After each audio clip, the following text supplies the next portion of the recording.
a much better YouTube experience. I'm hoping. Everything going in? You doing good? Oh, well, thank you. Finally getting to slow down and relax a little? Ooh, it was a rough phone about melted. Right. It was wild. I was getting blown up pretty bad there for a while. Oh, yeah, I'm sure. Everybody calling in all their favors. Hey, it reminded me of the old corking bottle times for sure. Well, that's what happens when you become so successful. That's what happens when you only have a few bottles to put out. It's two good things to have, right? That's right. That's right. Stuff that people want and not a lot of it. All right, I gotta check to make sure. Well, aren't you? Well, this old swag. I mean, old swagger. I mean, this is your attempt to start to have more, right? Oh yeah, we got all kinds of stuff in the works. Yeah. I mean, once again, I think if you have too much, then people can get it, and then it's not. I mean, you're playing the perfect balance of how to start up a brand. I just people want it. I've had 5 people alone today ask me if I can get them a bottle. And if they're quick, they can still get an old swagger on Bourbon Concierge. There you go, everybody. You just got the lowdown on how to do it. I believe, yeah, Bourbon Concierge. All right, so hold on. I just got to check the YouTube real quick to make sure, and then we'll get this thing started. It's great to have you on. Thank you. It's nice to be back on. And same thing with you, CT. Great to have you on tonight. Glad to be here. All right, now I added like 5 more things I gotta now do. Just make it. It's only fun if you just keep making it more and more complicated, right? Oh, I added like 5 more things I gotta now do. Yep, that's working. Just make it. It's only fun. All right. I'll just quick throw a comment down here. Welcome everybody on YouTube. Let us know where you're from and what you're sipping on tonight. If you have any questions for Ed, we will be monitoring the comment section. There we go. All right, I'm going to put this up where this goes. Of course, I've always... Oh, great. All right, so I can monitor comments both. I can get this out of the way. Everything's looking good. You guys can hear me. I can hear you. Are we? So, Ed, real quick before we get started with this, how did the 2 releases? I mean, you released was it simultaneously? Yeah. I figured it'd be best just to put them out at the same time. And that way, when one's getting attention, the other one can get attention at the same time. That's interesting. And then, how many people knew about Old Swagger before it got released? A lot? Would you? Well, the timing was all kind of got real wonky on it. When you're designing a new package, the saying "you don't know what you don't know until you get there" is very true. Yeah. So we had packaging delays, and then of course getting packaging even into the U.S. took 3 months, which was just insane. But yeah, so it got pushed back. It got pushed back, and so I needed to get it out, and then I didn't have time to even get bottles to reviewers with the timing. We had to get it to the distributors, and the reviews haven't even come out on it yet. Like we send the bottles out to people to be tried, like we're doing with you here, and let everybody try it. And they haven't even. I mean, most of them haven't even left it still the bottling plant yet. They're getting ready to head out tomorrow, actually. So people really didn't know a whole lot about it. But then we sent Revival a full lineup of each one of the old stubborns to try along with the old swagger. So a lot of people started getting to try it there and hearing a little bit about it and just putting them up at the same time. They're both excellent. Plus, I mean, you have a 12-year MGP low rye. Holy cow, that's a great bottle. You know? So Yeah, and you had a one in there with 140-ish proof, so that never hurts because people get buzzing about that. yeah, but I'm gonna tell you right now, if one of those ever make it up on the pages, they're gonna melt because there's only 17 bottles. That Okay. barrel was one of the shortest barrels I've ever seen. Which one? It's a 142 proof old stubborn, and it's a high rye bourbon, and there was only 17 bottles in that barrel. I'm not even sure what barrel they sent you, Jeff. Well, that's a good question. Here it is. 136.26 proof. It's a weeder. That one is pot still straight bourbon whiskey. On the right hand side of the sticker, there should be a check mark on the sticker. On the sticker? Okay. High rye. It's a high rye bourbon. Oh, nice. Yeah. How many bottles were in that one? This is 68 of 73. Woo, short barrel. See, Angel share. Yeah. Well, all the barrels are 11 to 14 years, so the Angels definitely had. Yeah. Sure. Well, wow. I mean, how many? Okay, so how many single barrels did you release? There was 12 original single barrels and 3 founders, so 15 total. And then we did a 12 barrel blend with Old Swagger. Yeah, I saw about the 12. So what were the founders? Explain that. 3 additional barrels that had some unique characteristics that kind of represented a little bit of each one of our founders. So we tossed them in there too, just to give everybody a little bit extra chance to get a bottle. And had a feeling it was going to be pretty popular. They're very delicious, each one of them. And every single barrel is awesome. So I get asked all the time, which one's my favorite, right? Yeah. Which one's your favorite? Which one's your favorite? Well, Depends on the day. Yeah, I picked them all. Well, but so Ask me in 10 minutes. Yeah, that's right. So you pick them all and you obviously pull back a bottle or two, but they're short barrels, right? And the object is to make money. So how many of the barrels have you tasted of the barrels did you end up tasting bottled out of the 15?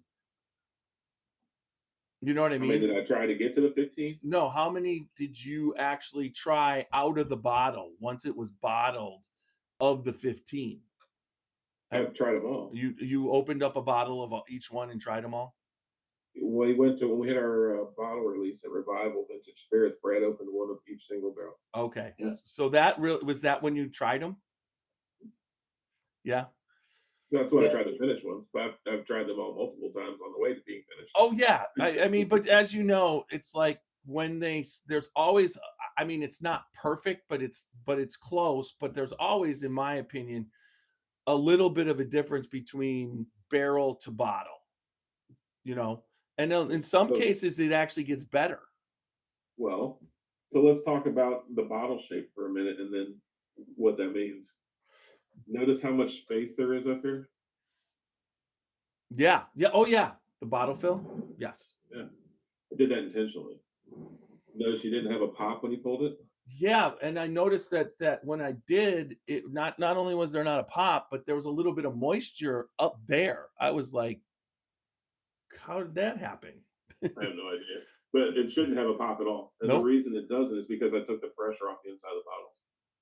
Okay. TTP allows you 8% headspace in a bottle. We actually went to 6 on ours just to push it. The reason I did that, there's a whole method to the madness. When you think about what happens with whiskey and it sits in a barrel for a long time in a rick house, right? Right. It sits there and oil always floats. If you look at your glass of whiskey right now, you'll see an oil layer floating right at the very top of it, right? Yep. You take that barrel and it gets ready to go to bottling and it gets rolled out of the rig. It gets rolled down to the bottling. It gets squeezed through micron screens, ripping out all the little bits of char. It gets all jumbled up, and then it gets gravity fed into a bottle until there's 2 inches of headspace in 98% of the bottles that are on the market. Immediately after that 2 inches of headspace and being injected in there, it hasn't even had a chance to settle yet. It's corked. There's a 3/4 inch cork that's shoved right into that bottle. It puts immense pressure inside that bottle. And what that does is it temporarily suspends that whiskey in the state that it is from bottle. You pop a cork and you hear that sucking popping noise, it's relieving the pressure that's on the inside of that bottle. It's creating a vacuum when you pull the cork out. Once you take a pour out of that, there is room now for that cork to go in there without putting that much pressure on the inside of the bottle. Right. It allows that oil to come back up into the upper layers of the whiskey again. That's why when you first taste a whiskey, when you first pop it, that is non-chill filtered, it's usually astringent. Give it a week and it comes back to not being astringent anymore. That's the neck pour, right? Well, I don't know if it's even. I mean, honestly, I think it's within 24 hours or even sometimes 12. We've done this, and then if you pour out your pour and let it sit for 10-15 minutes, usually that pour then all of a sudden starts to breathe. Now, when I first met you, we were talking about your weeded release, and you were talking about what a weeded, how you were like, open it when you get it and then drink it, 3-4 days later, that kind of thing. And so you, out of everybody I've known, really pay attention to the bottle to glass experience, as far as where it's in the bottle and how it gets in your glass and what to do. A lot of people, I know it seems like most of the time someone's focusing on something, but it's really kind of cool that you're focusing on that aspect because it does make a difference. I agree. And And it's something that you play around with. And what you'll notice is with these, they're not going to change. well, I hope so. I mean, it's the coolest coolest bottle And ever. I mean, inside of it that's a glass sculpture of your logo, right? Right on the inside. Yeah. I mean, it 3D exists, correct? That's not an optical illusion. No, it's definitely in there. No, I will tell you that most I love the bottle, except for the fact that I feel like that is not 750. If you look at it, there's so many other bottles that you get that are designed to make you feel like you're getting a lot of whiskey. This is 750 milliliters. I had to check because when I was looking at it, it doesn't seem like it's that much whiskey, right? It's bulbous. Well, right, and just it's bulbous. I'm sure the bottle isn't as it's not as some of the bottles are really thick so that the inside it's thin on the inside so they can make it taller or bigger. I mean, there's so much that goes into it, but that's really cool. Plus you've got the rising tide logo in there, and right, I mean that's cool. I mean, I was like, I got it, I looked at it and I was excited because I had read about Old Swagger, the 12 year. And then, I mean, how many people are doing a 12-year no MGP or rosin squib? You know what I'm saying? I don't know how many. I don't even know if I've had that. So, Good. well, I could tell you the nose on it. It's been spectacular. Oh, it's so good. All right, so let's get this party started. Private barrel release this Saturday. Wild. Okay, so what we're gonna do, like before, there'll be about a minute ad that you can't hear. Then you're gonna see.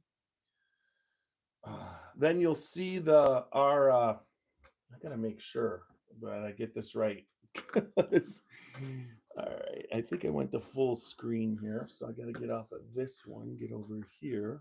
There I am. Where is it? Come on. There. Let's go. Exit full screen. Yeah.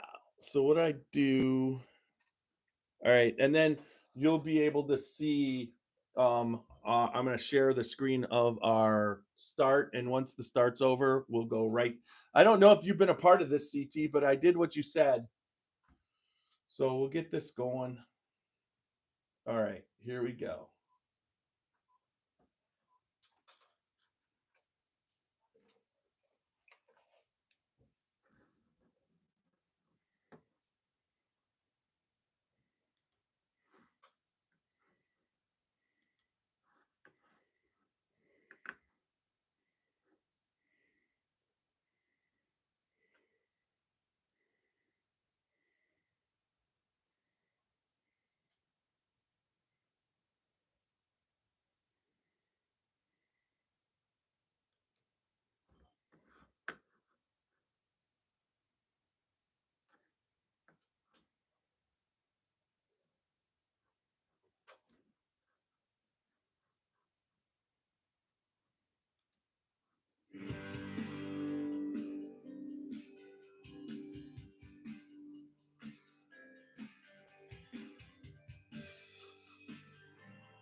Sipping on some scotch. We get a little wild, it's sure fun to watch. We love what we do, we're drinking every brew. Man, it's awesome. Love to tell you the truth. Yeah, we're the Scotchy Bourbon Boys. Raising your hell and make some noise. Yeah, we're the Scotchy Bourbon Boys. We're here to have fun and we hope you enjoy. We're here to have fun.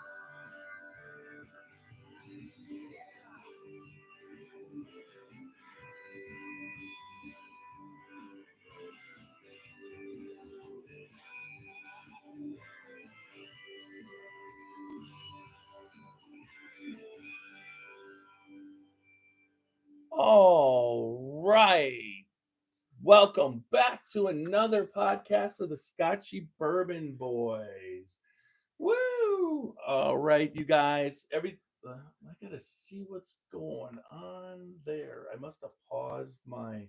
All right, back to live. This is going to be a fantastic podcast tonight. We've got CT on tonight. Welcome, CT. What's up, everybody? And we got Ed Bley, one of the founders of Rising Tide Spirits, right? I got that right. I just like it should be in my head and burned in my head.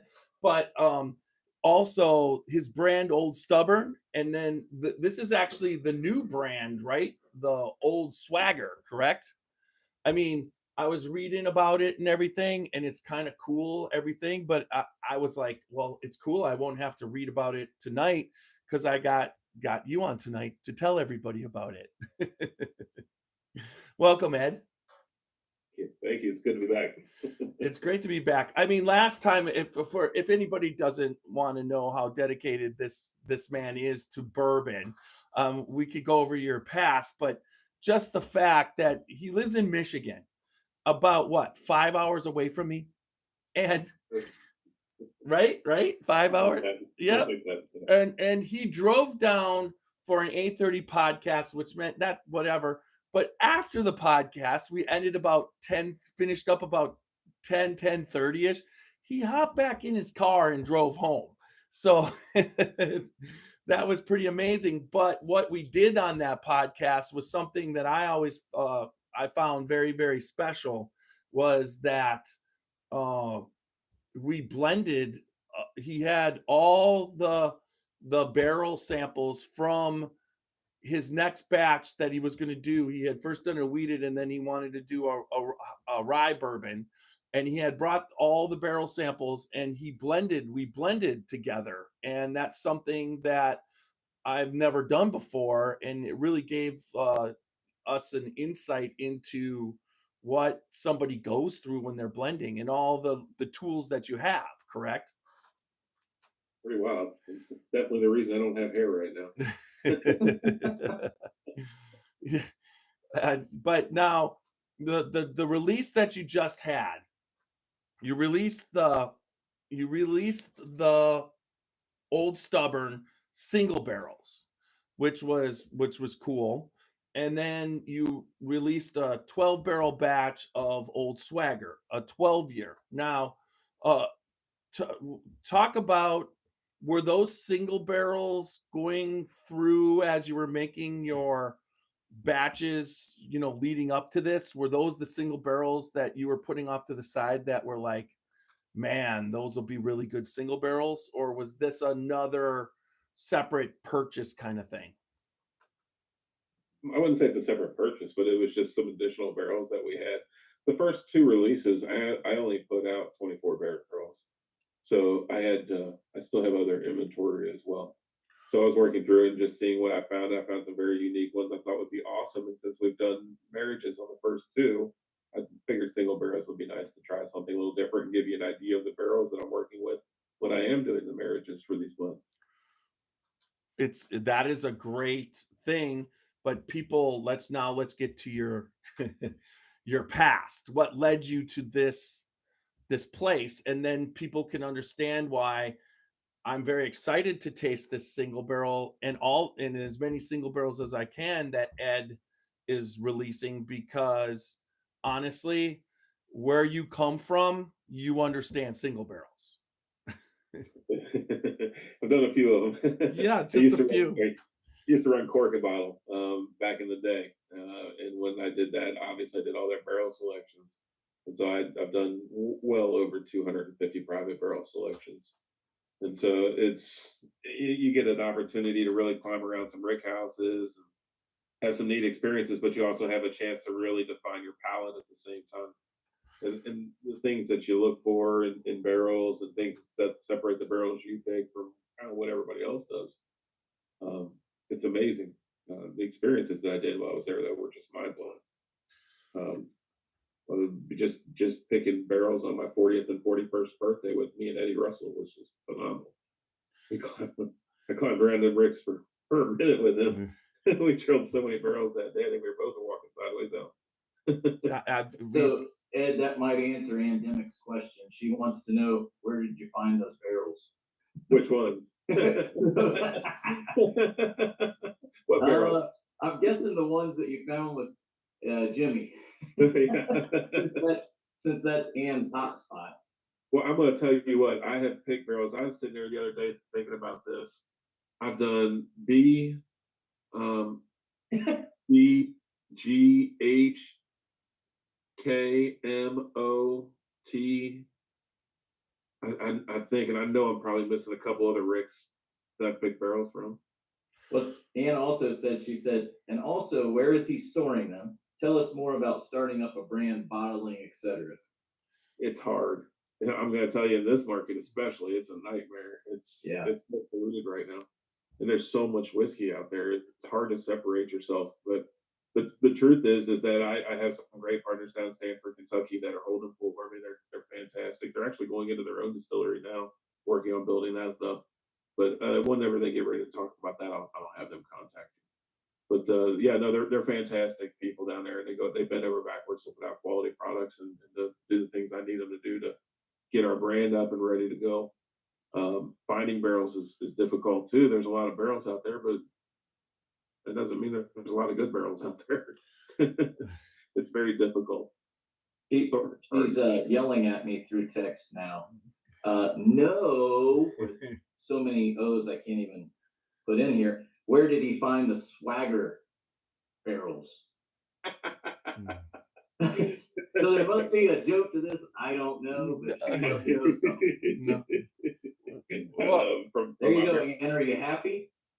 Ann's putting my feet to fire here. I mean, if Ann wanted to be this involved, she could have just got on. We could have just add her into the Zoom. Come on, Ann. She's so fun. Oh man, so nice. Yes, that definitely. Anne is fantastic. Well, the swagger barrels come from their MGP. I mean, it says it right there on, and that's something at this point that's new to you, right? Because before that, you were working with West Virginia pot still barrels that you have a non-disclosure on. But with this one, I would say, I mean, what relationship do you have with them, and how do you get 12-year, and is 12-year just the youngest, and you had 13 and 14 like before, or or are they all 12? In this case, I have multiple sources for whiskey. This came from a different source. But in this case, with it being bottled and bond, we obviously have full disclosure on it. The only way I was able to do that was because I didn't buy it directly from MGP in this case. Okay. If you do that, you have a non-disclosure agreement with them. That's just how it works. Okay. So, little tip for you when you're looking at a product, if it has where it was distilled at, they didn't buy it from that place. Okay. So that's a secondary workaround, the MGP thing. Okay. Yeah, I don't have a non-disclosure with them. Right. And you're able to say and then at the same point, that's what should happen down the line. I mean, honestly. So, anyways, You think, but it's difficult when you're dealing with corporations. Big corporations have a lot of secrets they think they have that nobody knows about that everybody actually knows about. but that's because to do a big corporation has to have a lot of little people working for them that know about it. I mean, I just, Buffalo Trace does not disclose their mash bills, but it's not like you can't find out what their mash bills are. I don't disclose them here, but you can find out. Anyways, so, well, I mean, let's talk about the progression from the last time when you released the high rye to this point. How much have you learned? I mean, you had to know a lot going in, being the head of those barrel picks that you did, multiple barrel picks, and then as far as the distribution of those barrel picks at the store. I mean, you knew how the market, what the market was doing and how it was going. But I think from this point, one, it's a bottle change, correct? Definitely. New package. Now, and you did that and you've explained it, but not on the audio part of the podcast, why this is a teardrop looking bottle. I mean, it's fantastic. I love the neck. It's petite. I mean, it's just different from what other people have had. And then just like the rising tide at the bottom on the base, and then you've got your internal rising tide logo in there. Just, I mean, it's the coolest thing. I'm looking at it through the ring light through there, and it basically lights up like it's neon in there. It's like it's like a light, like a burning phoenix.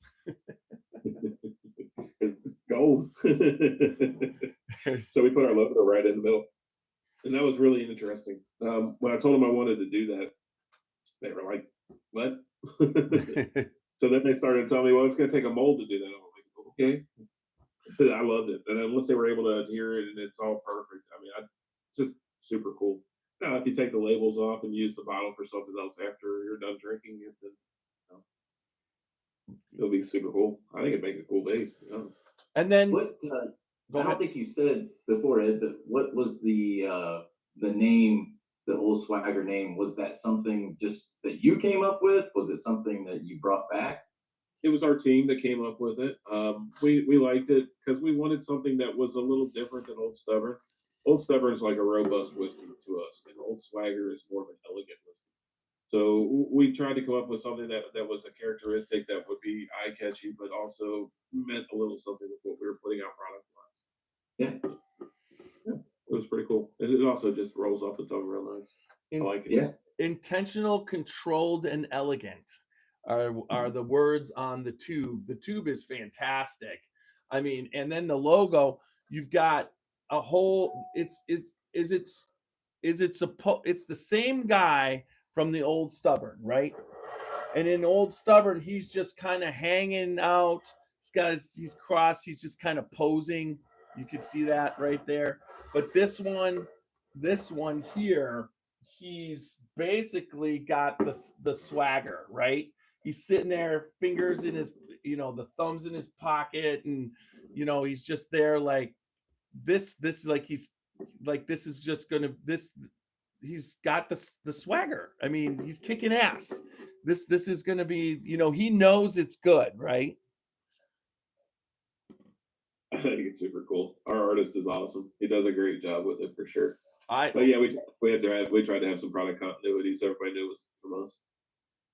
But it's still its own identity because it's a completely different product. When I release these whiskeys, I tried to hit every single palate out in the market. You'll notice this as we taste them how completely different they are.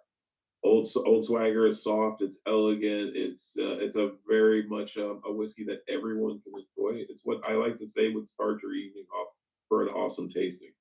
You wouldn't end your evening with a bottle and bond, but to start your evening off with an awesome one would be fantastic.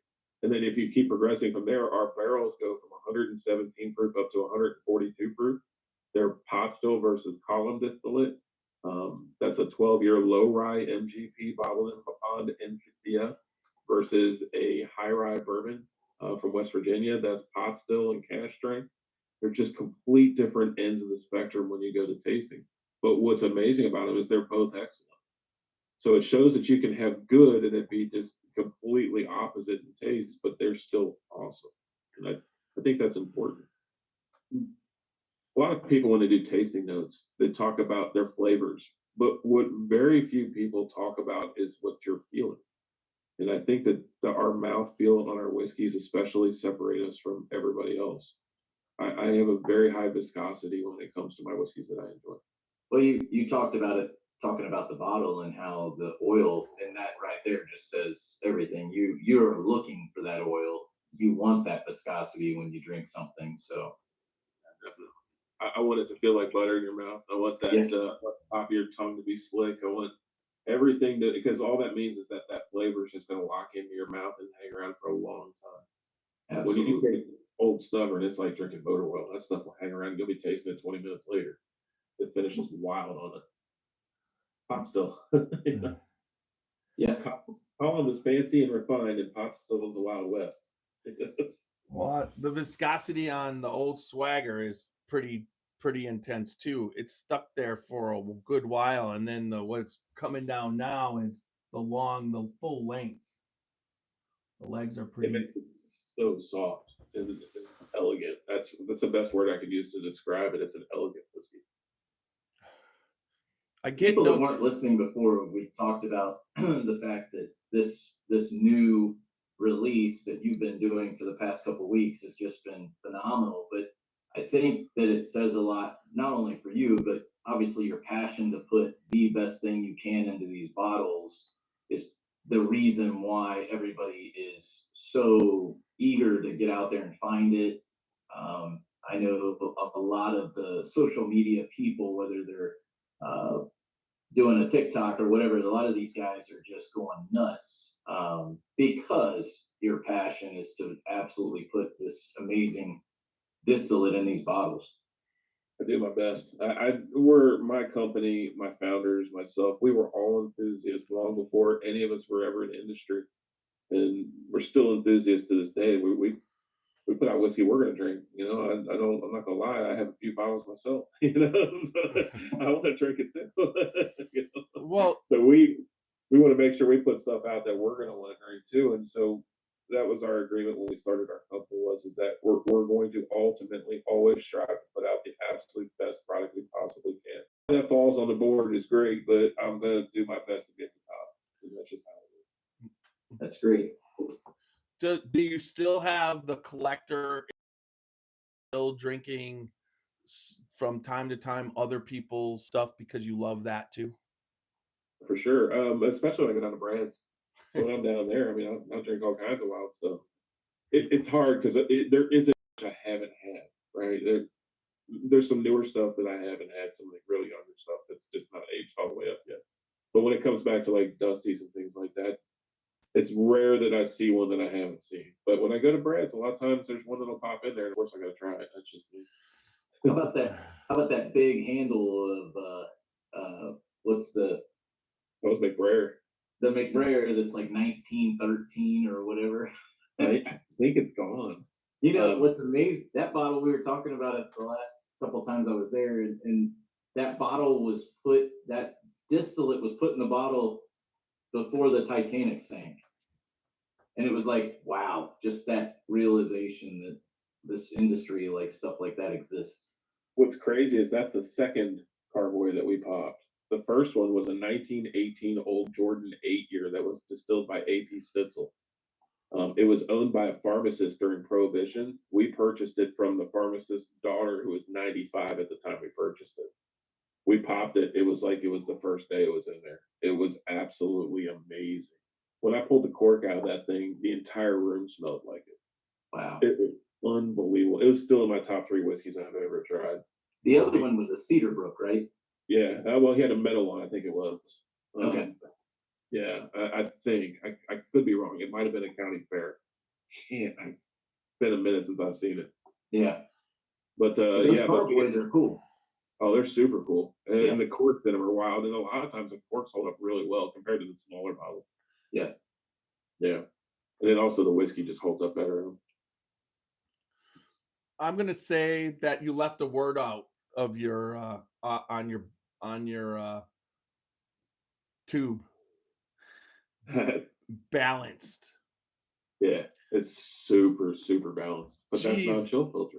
Yeah, but it's hard to balance 12-year char with the front palate sweetness and then the finish at 100 proof. I mean, I'm drinking it and the flavors just align up. Like, MGP makes some very good whiskey, and I know that's not a secret. A lot of people know that, but most people gravitate towards their high rye bourbon, which is fantastic. I've picked some amazing barrels of their high rye bourbon. Not a lot of people know about the low rye. The low rye, when you work with it right, can be just absolutely phenomenal. What's the percentage on the low rye? I think it's 21. Yeah. Okay. It's 20. It's low 20s. Okay. I was just making sure it wasn't a lower. I can't remember off the top of my head. I think that's what it is. I've been staring at spreadsheets all day long, so bear with me. Sorry. When you get an MGP world and you start dissecting all their stuff, that's a whole nother. I mean, you have to have that's the hardest thing, in my opinion, when you're when you're using MGP whiskey, this is just my opinion, is that it's hard to make yourself different from other people's MGP. There is the classic MGP, profile that sometimes comes across amongst a lot of brands.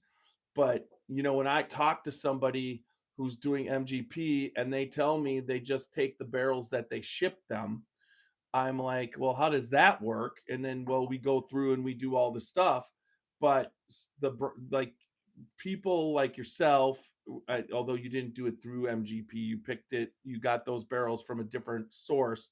But even when I deal with like a Macaulay or whatever, there's definitely the ability with that whiskey, but you have to like be, what would you say, diligent in the barrels that you're picking, right? Just about selecting the right barrels at that point. Right. And now a lot of brands don't get to select the barrels, do they? A lot of brands don't buy enough barrels. There you go. If you buy enough barrels, you're going to be able to find good barrels.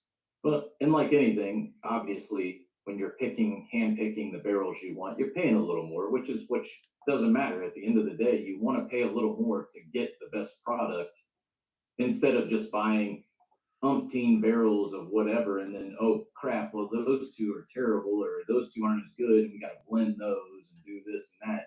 You get to know, hey, this is one that I want to put in a bottle.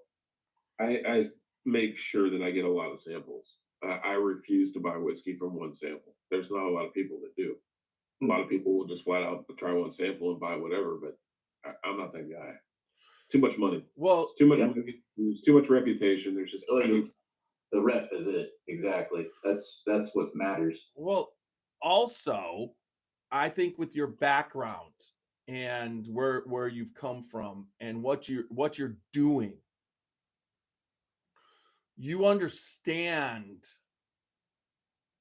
after when you do that many different barrel picks that you had to do at that many different distilleries, when you go to those distilleries and you do those barrel picks, you get the tours, you get the thing, and you start to understand how different distilleries, even big guys and little guys and everybody, how they all do it different because of the fact, and then you get to taste the whiskey out the barrel and understand what they're doing. So there's so many different ways to do this. Like you understand. So with your understanding, I really feel that you transfer what you've that part to this, and it's also comes down to you managed, you ran the store, right? And so you Ran the saw whiskey and the beer departments. I didn't run right. the entire store. I Well, didn't have time okay, for that. you ran the whiskey part of the store, right?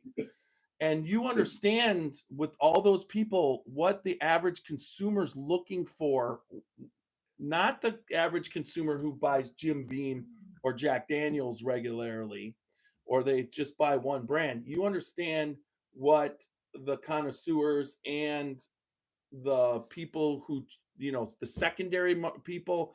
You understand the people who are looking for differences in their different palate uh experiences, and you seem to, through this brand, take everything and put it in there based off of it.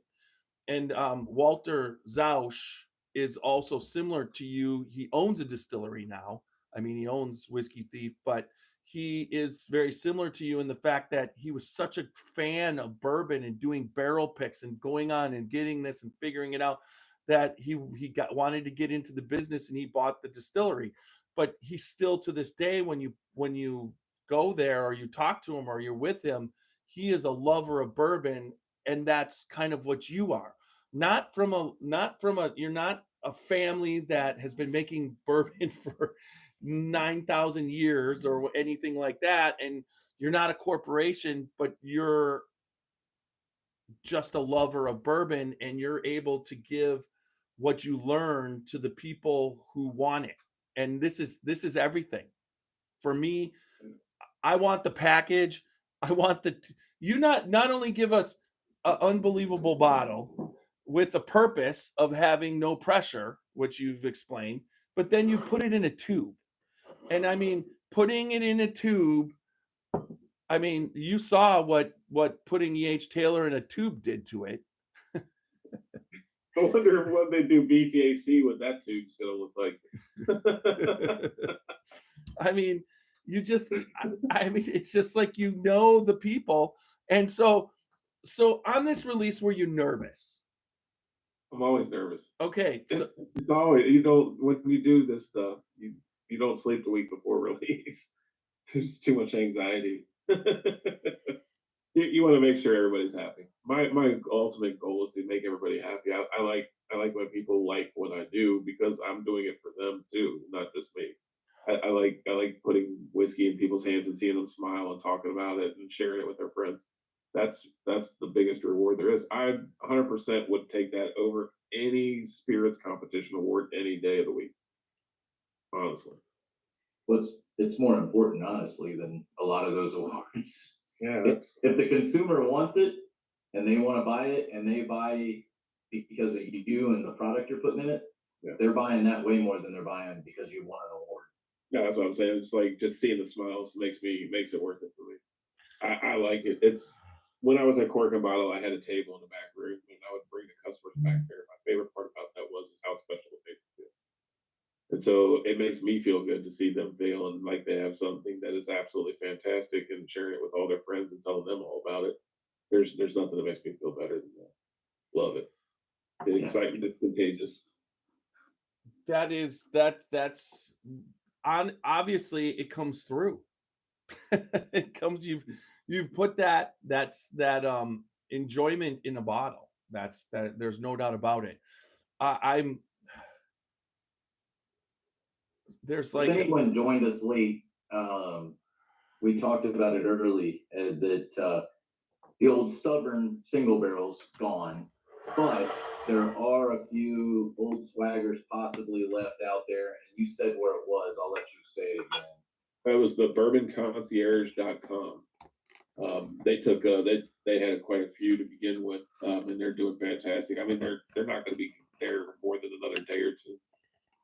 We released it on Friday, so the fact they still have them is kind of surprising, but they're going really fast. So.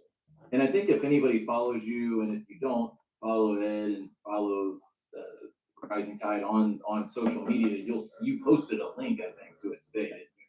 Yeah. So we go out of our way to make sure all of our retail partners are listed on our webpage as well. So if you go to risingtidespirits.com, sign up for our emails. We don't spam you. We send maybe 4 emails a year. Nothing crazy. But just to let you know when releases are coming, so that you know to be ready. And then they also have a list of all of our retail partners on our webpage. So if you go on there and check, there might be a couple bottles in Kentucky hiding around somewhere that nobody saw or realized. So check liquor boxes, check. And just like the introduction of this, the revival release was really like, if you had the in on that was a great way to get one. But if you were not following you or Rising Tide or Revival, you didn't know anything about it till right now. Yeah, it's the truth. That's so true. And Revival, they pre-sold almost their entire allocation, and then they went back and they purchased more and pre-sold it, and then purchased more again, pre-sold it again. Yeah, and you had to cut them off. You had to say, Brad, that's literally what happened. There's other people that want it. So I was wrong on this one. It's 44 of 55. Super short barrel. That is a super short barrel. I love your Rising Tide tag with your QR code. That's great. Then this is what, so I opened you said you wanted to do Old Swagger first, so I opened it and had it ready. I wanted to have it poured, you know what I mean, and let it breathe. But this one, I wanted everybody to see me open it, because this has like what the seal of it is, like almost like a champagne seal, right? Because of the thin, and it's like, also it's obvious how it's very cool, because it's obvious how to open it, because it has a little perforated thing right here, but it says Old Stubborn, and the way that it says the Old Stubborn is similar to, you feel like you're opening a champagne bottle on New Year's Eve. But as you pull that off, I'm gonna, I was a liar. It isn't easy, no, but it's pretty cool. And everybody, so this is the part that Ed was talking about. It's not in there on pressure, and I mean, technically this bottle is usable as a decanter, right?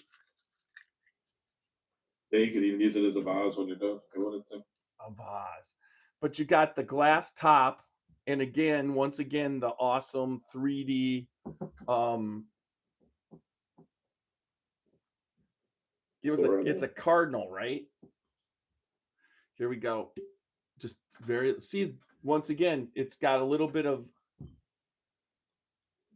it didn't have a big cork pull, but this one's a lot, what would you say, 136.13. Nice. Yeah.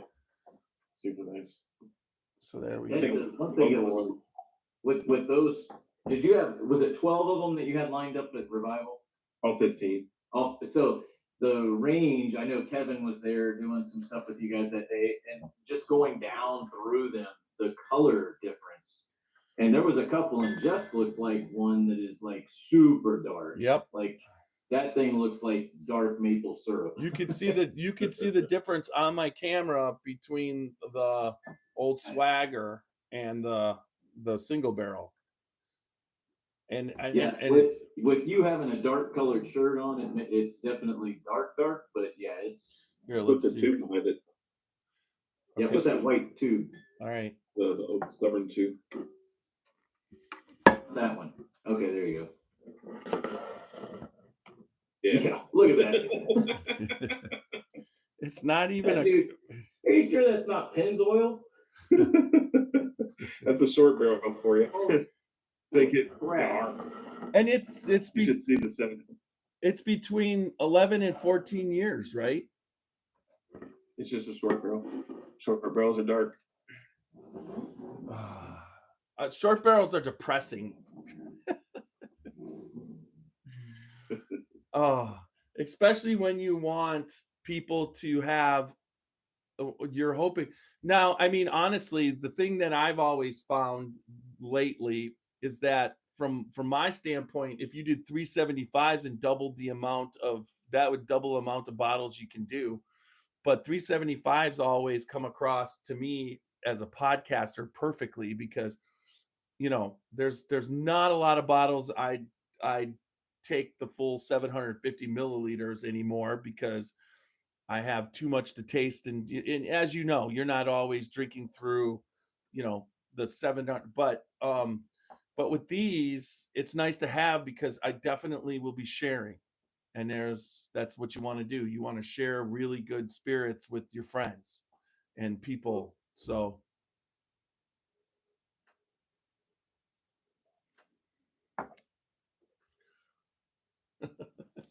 wow, that has a lot of chocolate on it. It's like a turtle, like caramel, pecan, and chocolate all at once, man. And that's just opening it and pouring it. Oh, and then there's a grape, like a Concord grape finish.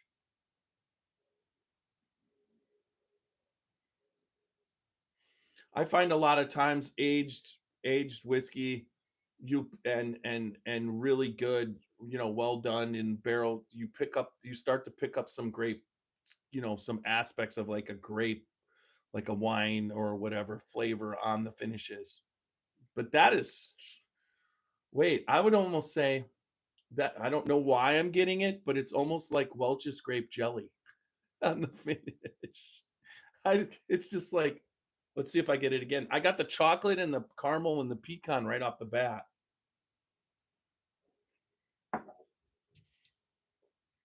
Yeah, CT, you're going to want to get a sample of this. You're going to want to. I was planning on it Friday, but I was not able to stay late enough. Well, Ed's got us. You'll get some of this. That actually that makes me happy. That is that's fantastic.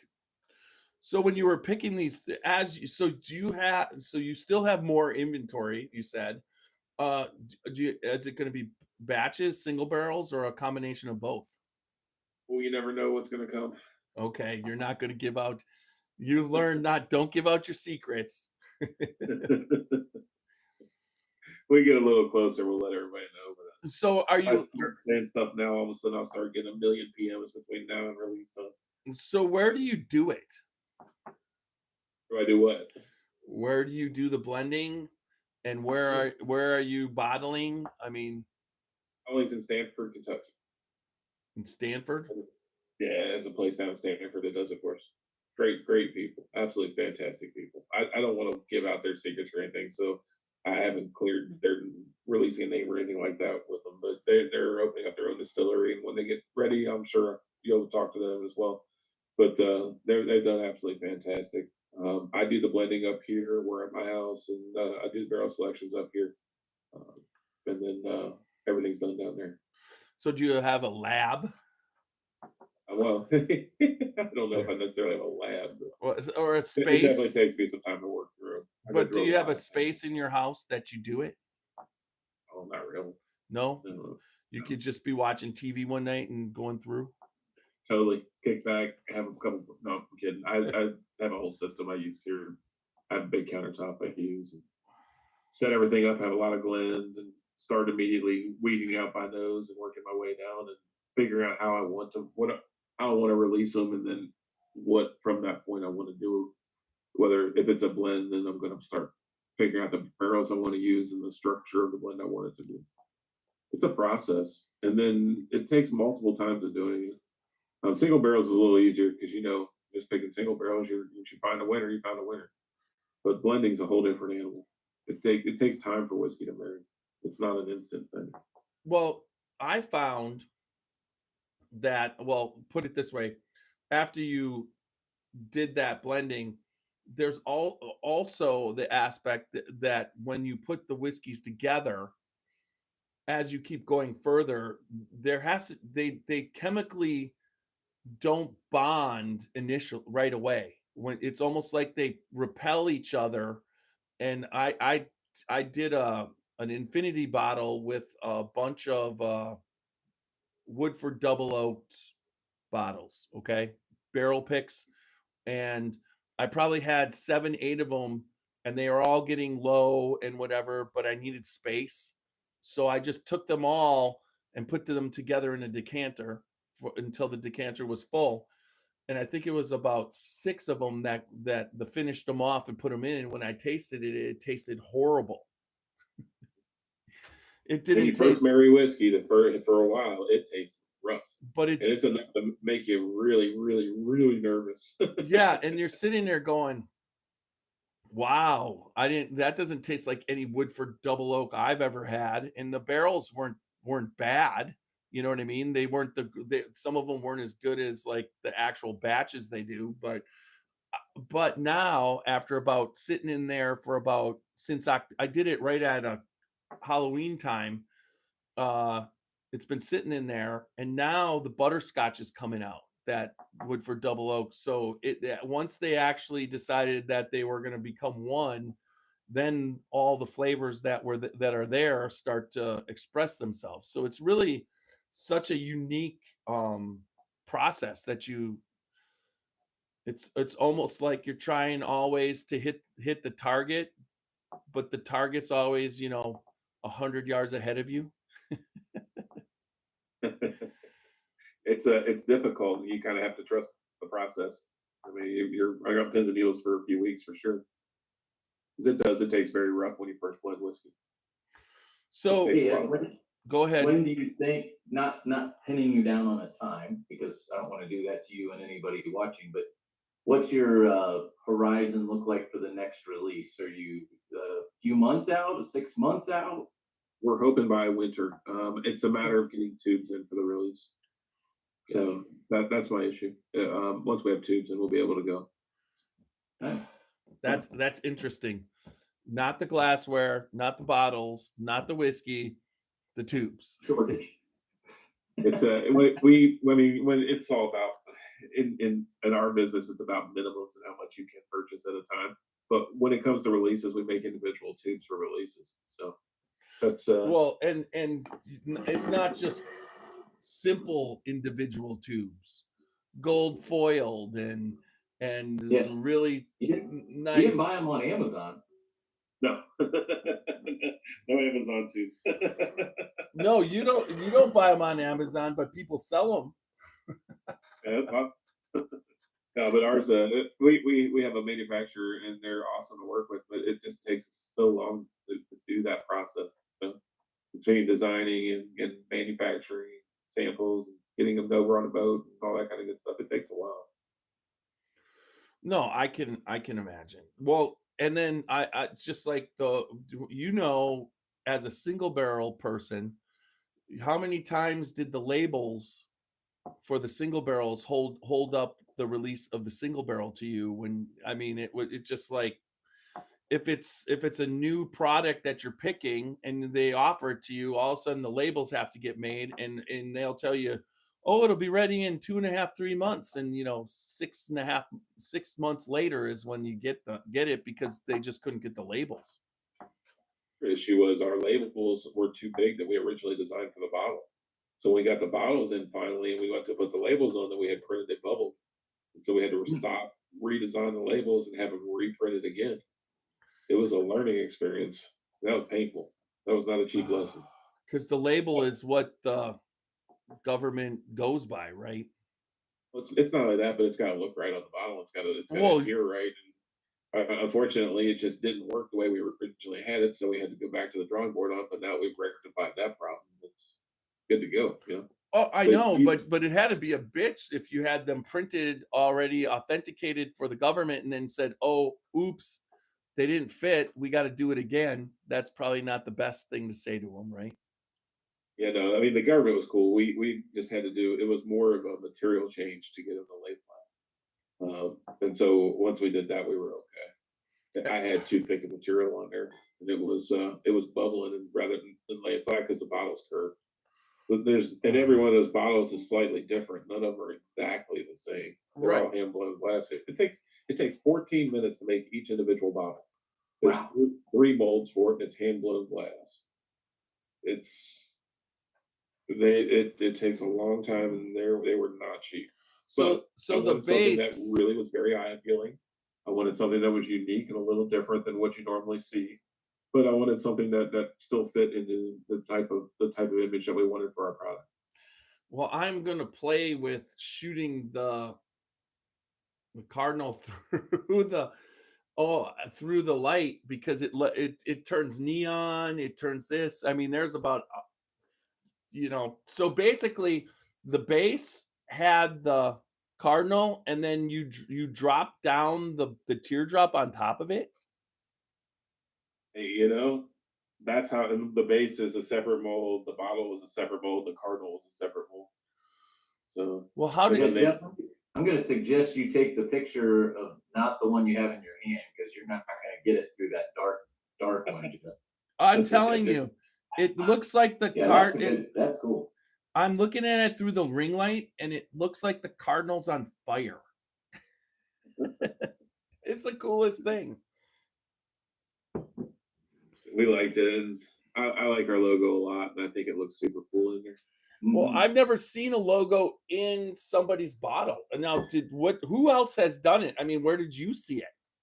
Like on I've seen other. My first one I ever saw done was Port Video, and then of course they have their own version. But Port Video tequila, they had the cactus in the middle of their bottle. I okay. love it. And I Was saw that when I was like 16, and I love that. And so it's always kind of stuck in the back of my head. okay. Well, as long as you don't drop scorpions in. Oh, no. This is their high end tequila, super high end. And I actually saw them at a country club when I was learning how to cook when I was 16. It was interesting. Wow. That both of them are very, very unique in what they bring to the table. It's definitely, each one is an experience. I bet you with that single barrel, oh my gosh, a Rocky Patel CT would go with that really well.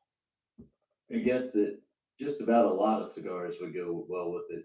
Knowing what it is, I'll try it. I'll try it with several. Give Yeah. it my opinion. Well, and my goal is to try it with you. Yeah, we'll go through like maybe 10 cigars, see which one pairs with it best. Hey, I got to show you this. Hold on. And Matt Leisen, your Scorpion is not awesome. Thing is nasty. I drank some of it. He gave me some from the bottle. That was a old swagger. That's a barrelhead. Nice. Oh, that's cool. Yeah, that's super cool. Yeah, very cool. Rhett Baird did that for me. Gave it to me at the release. Who did that for you? Rhett Baird. Rhett Baird's Bourbon Barrel Furniture. Okay. He did that for me. Super cool. Loved it. Came out so good. You got to get that up on the wall behind you. Yeah, I literally just got to love them. that black candle holder's got to go. Yeah. So there you go. Wow. Nice. Super cool. We got the releases of the first two on it. Yeah. I'm just happy that I have a hat.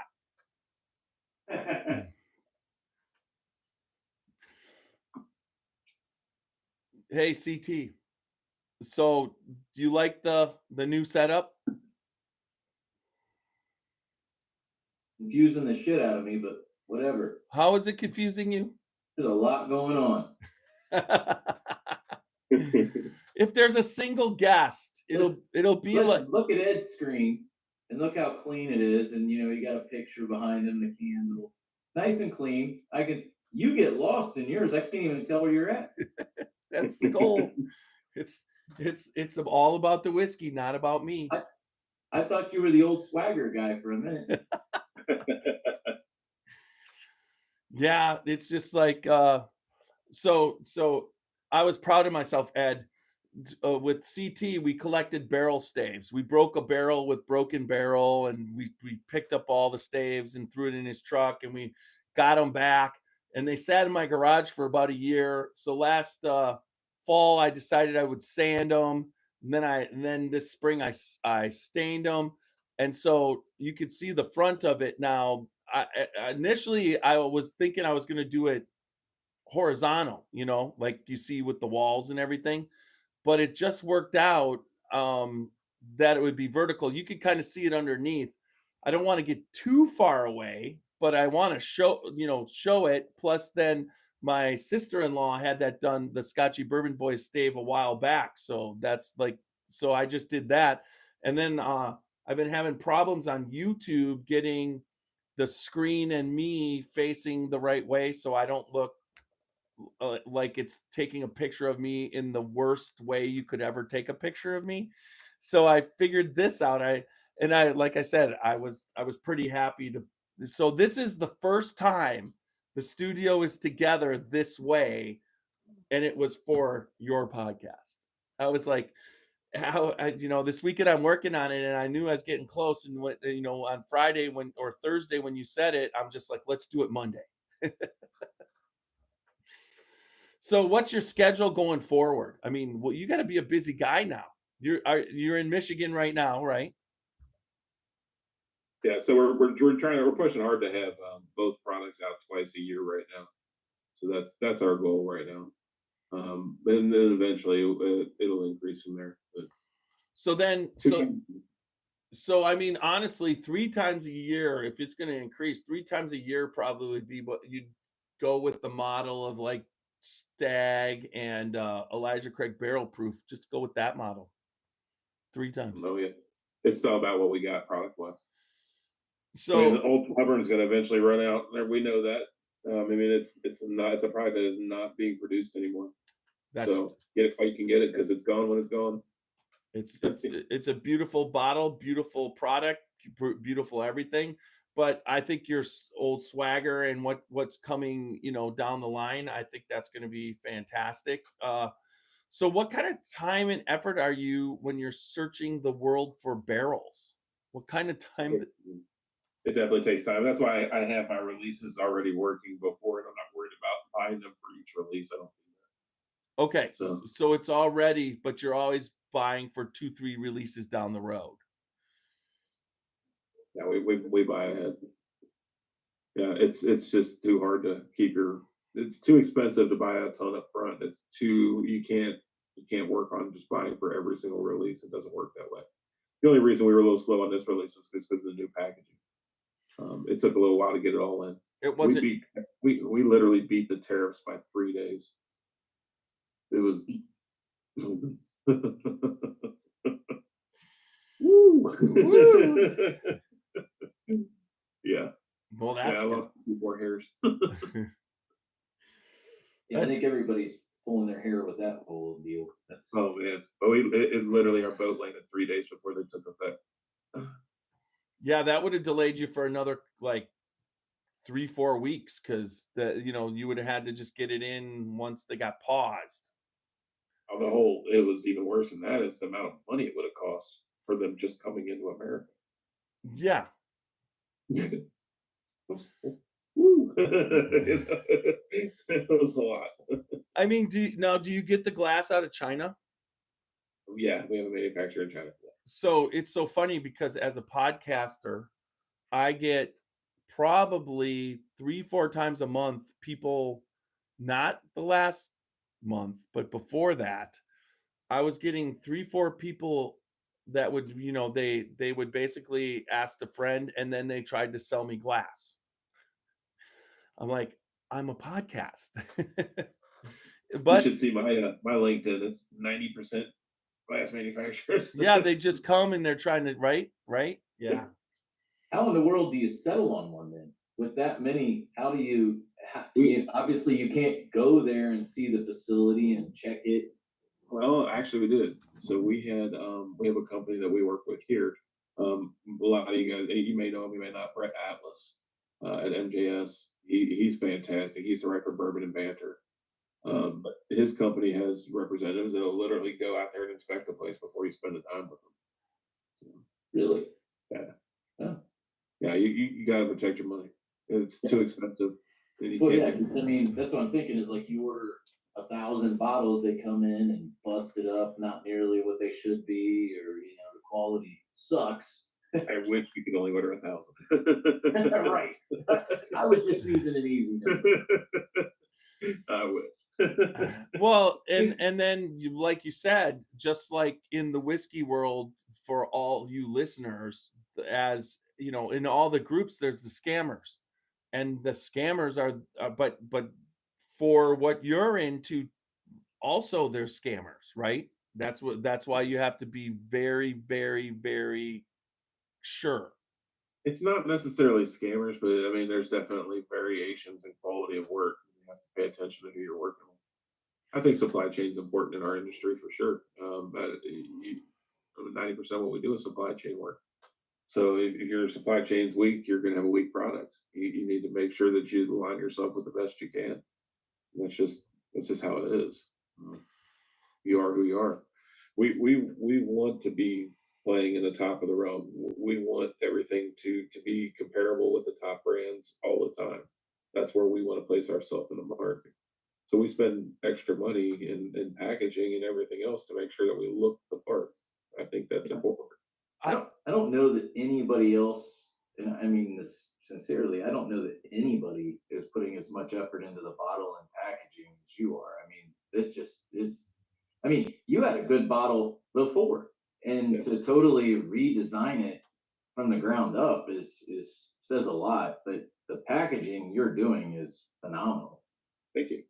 Well, They say you taste with your eyes first. And I think that's true. I think Oh that's yeah, great.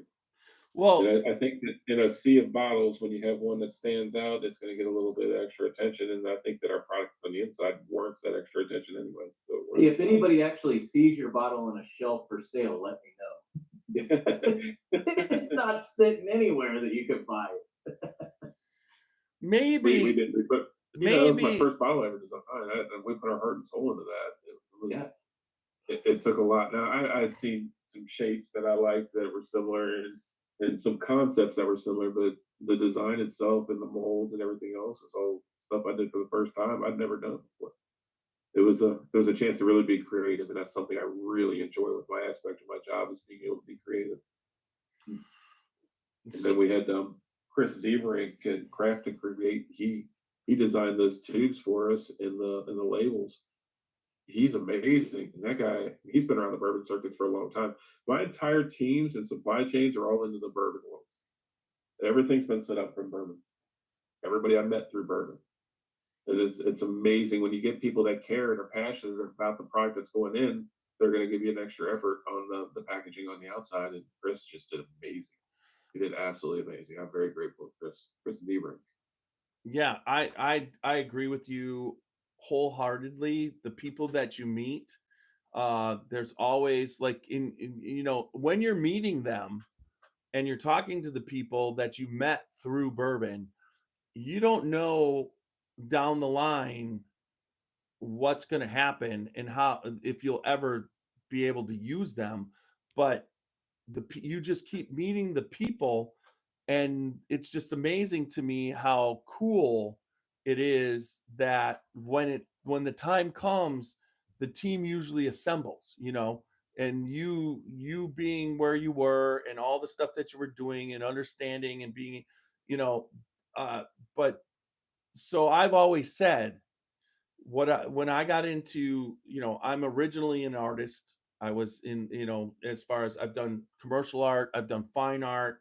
I enjoy, I'm very creative, but when I started getting into bourbon and meeting all the people and then understanding that creating good bourbon and unique bourbon and different stuff uh is an art form in itself.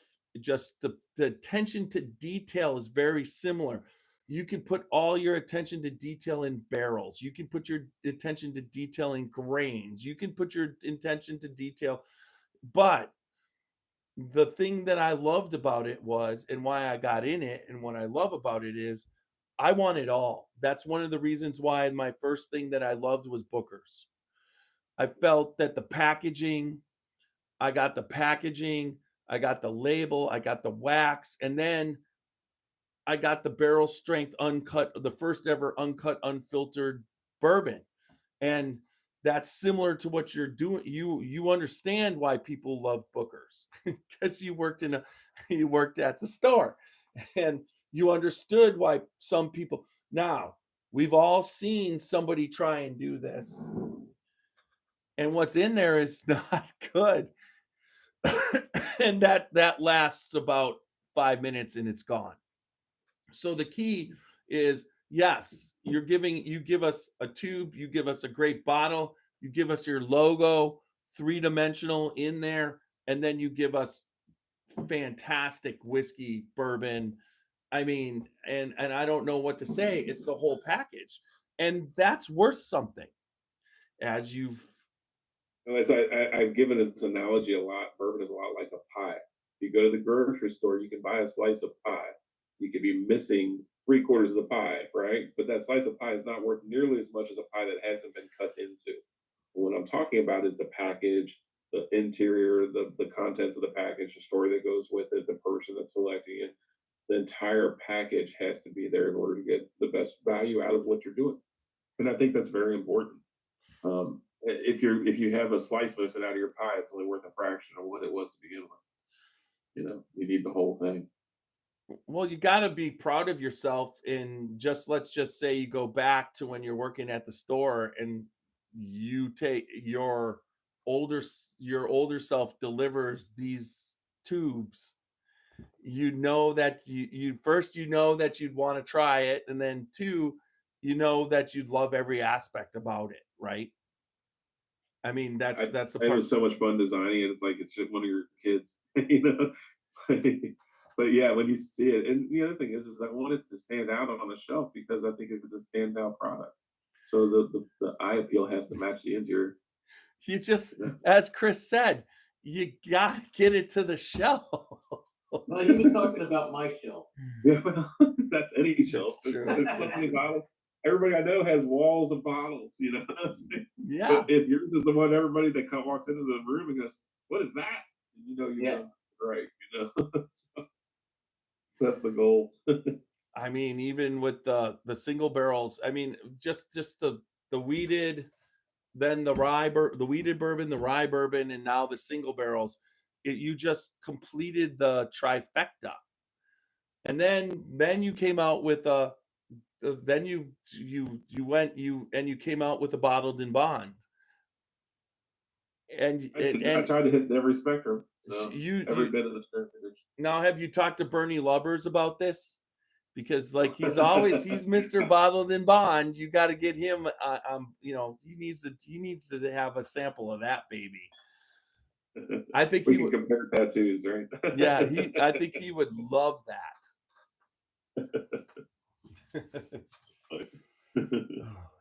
So he's a good guy. All right, so just go over how people can find out about you. Give that out. That's one thing. Where they can find out about the next release, that kind of thing, and then also the last few. Just give your whole, marketing thing for them right now. The first thing that everybody should do is immediately go to risingtidespirits.com and sign up for our newsletter. Like I said, we only send it out 3-4 times a year at the most, and it's only to let you know what bottles are coming so that you can be ready. But we anticipate being ready again this fall. So we'll be on the lookout in fall or winter, depending on as soon as I can get tubes in. But I got some little neat things coming that you're not anticipating. Awesome. But yeah, no, Rising Tide Spirits, you can catch us on social medias, on TikTok, on Facebook, on Instagram. Rising Tide, Old Stubborn, Old Swagger. Just give us a little follow. We have a little fun on there. There's a lot of influencers that will be having reviews coming out that we'll be tagging on those pages as well, so that you can see for yourself what they think of the products. It'll help you if you're on the search for one barrel in particular, especially because everybody got different bottles. I sent out different ones to a lot of people. That's amazing. That's amazing. So, anyways, all right. You got any more, CT? You got any more questions? I got nothing. I will remind people if they want to try each one of those barrels, Brad still has them at Revival open. I don't know how much is left of each one. There won't be a whole lot, but if they hurry, they can still try every one of them. And it's like only $5 a piece. Are you headed back down there anytime soon? Probably not until this fall, winter would be my guess. So my dad's down there. I'll still go down and see that. Yeah, and it's a lot warmer than Michigan. Yeah, I'm like right in between, right? Yeah. I was just down to the Maumee here this past spring in Toledo. That was awesome. Walleye. Oh, so you slayed them? My gosh. Oh, the amount of walleye you catch during the walleye run is crazy. That's. I think I made 6 trips and limited 5 of the 6 trips. You gotta let me know when you do that. I've been trying to convince. I'm originally from Wisconsin and did a lot of fishing up until I moved to Ohio, and I basically am when it comes to fishing, I'm here by myself. It wasn't the family or the people that they don't fish, so I've always been looking to go, but it's been, I swear to God, it's probably been 15 years since I've been out, but every time I went fishing after was in Wisconsin, so I've never fished in Ohio, so I'm always intrigued. Got your largemouth and smallmouth this afternoon. And that's what you need to do. So what'd you have for dinner? Tonight we had let me think here. Tonight was walleye. All right. So yeah, it's healthy, good healthy options, that's for sure. And you prepare walleye. Probably there's about 15 different ways, right? Yeah, I grilled it tonight. Yeah. Grilled walleye. Good stuff. All right, just hold on a little bit. After we're gonna finish up the podcast right now, and then we'll still be out live on YouTube and Facebook, so we can talk a little bit, and then we'll let you go.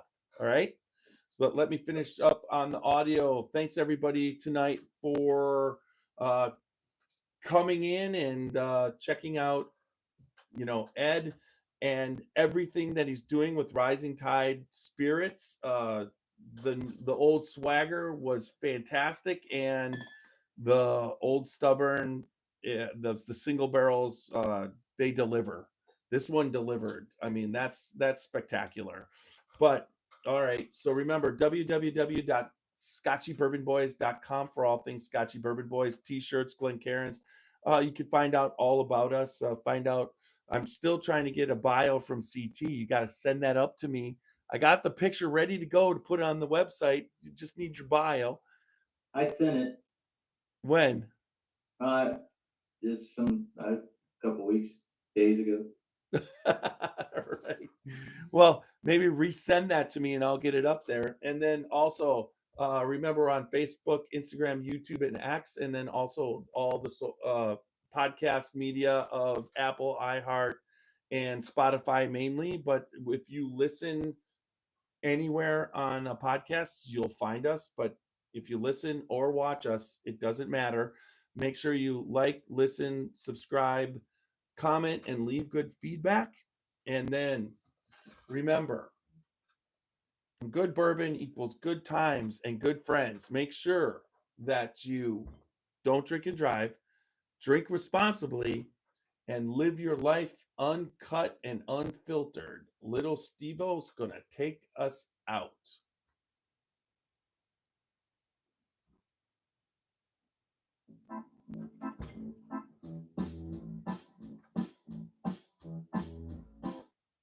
Oh, that's not good.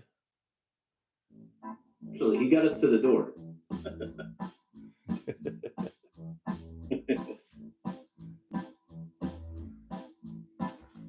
Oh, show me the way to the next whiskey bar. Oh, don't ask why. Oh, don't ask why. Show me the way to the next whiskey bar. Oh, don't ask why. Oh, don't ask why. For if we don't find the next whiskey bar, I tell you we must die. I tell you we must die. I tell you, I tell you, I tell you we must die. All right, we are out. Let me quick get the saving. File. He's doing that. Ed, what time did you end up getting to Revival Friday? 6:30, 6:15, 6:30. Okay. Yeah, I think I left. I had to leave. I think we left there about 5:30. Oh man, just I missed tried to stay, but I was with a group, so you know, you kind of it. you got to go with what everybody else has got going. So Did Brad let you try any of them? Brad wasn't there.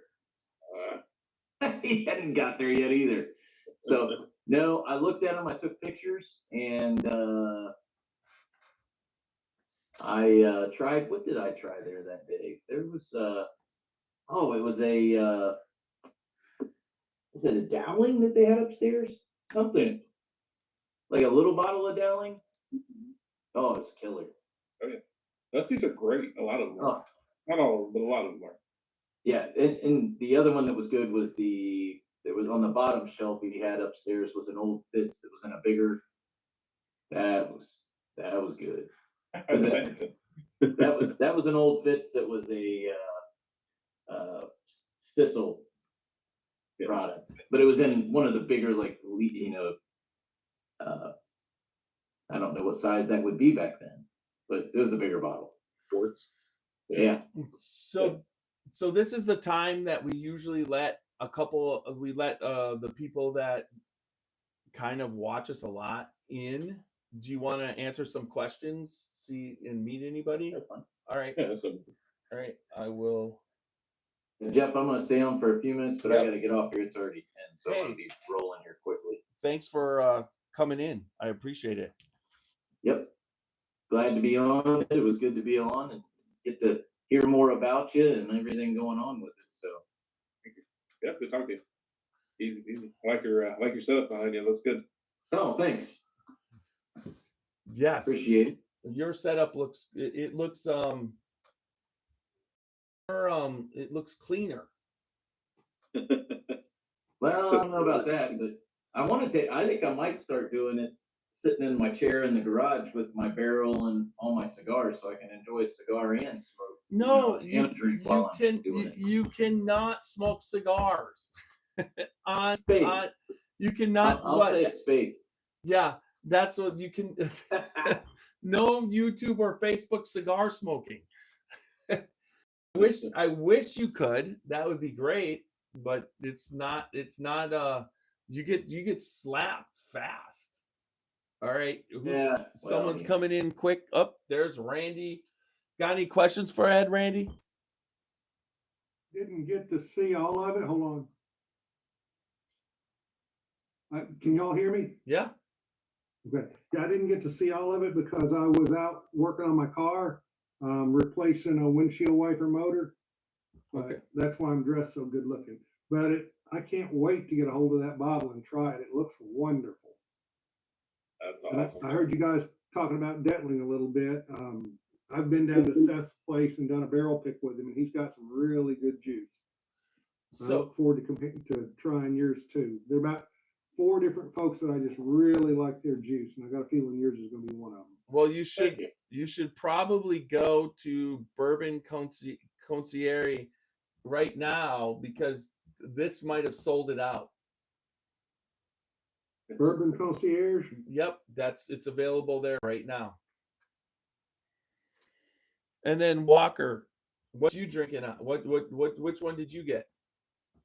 Got my Old Stubborn batch 1. I had to go dig it out. It was in the 3rd box of 3 that I was looking through out of 30. And so it was just a question of what I could get to and how good my memory was of where I'd packed it. So I'm really pleased that I was able to find this one, Ed. That's awesome.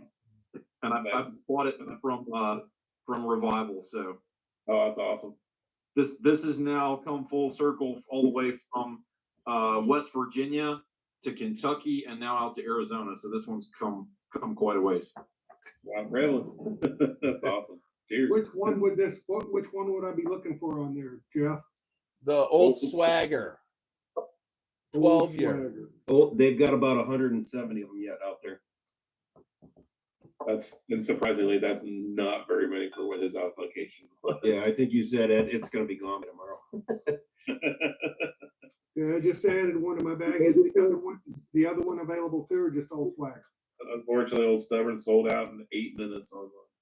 Yeah, because that's the one I want to try to get. Of course, a certain young lady I know from Bardstown got all of them, or a bunch of them. Did you? We won't mention any names on the air. Well, I'm willing to share samples Sounds good. because All right, well, I will grab this one. oh God. Cheers, John and Matt. Cheers. What's going on, guys? Hey Not too Matt. much. So yeah, we're just on with Ed. Did you have any questions? I see that. I'm gonna have to get up to go see Brian and go try some of this because the pictures looked amazing for the last couple days, and I'm like, damn, I gotta make it right. I wouldn't kill me if I would have went to Kentucky in the middle of the week. So you know. Although, just look at the pictures right here.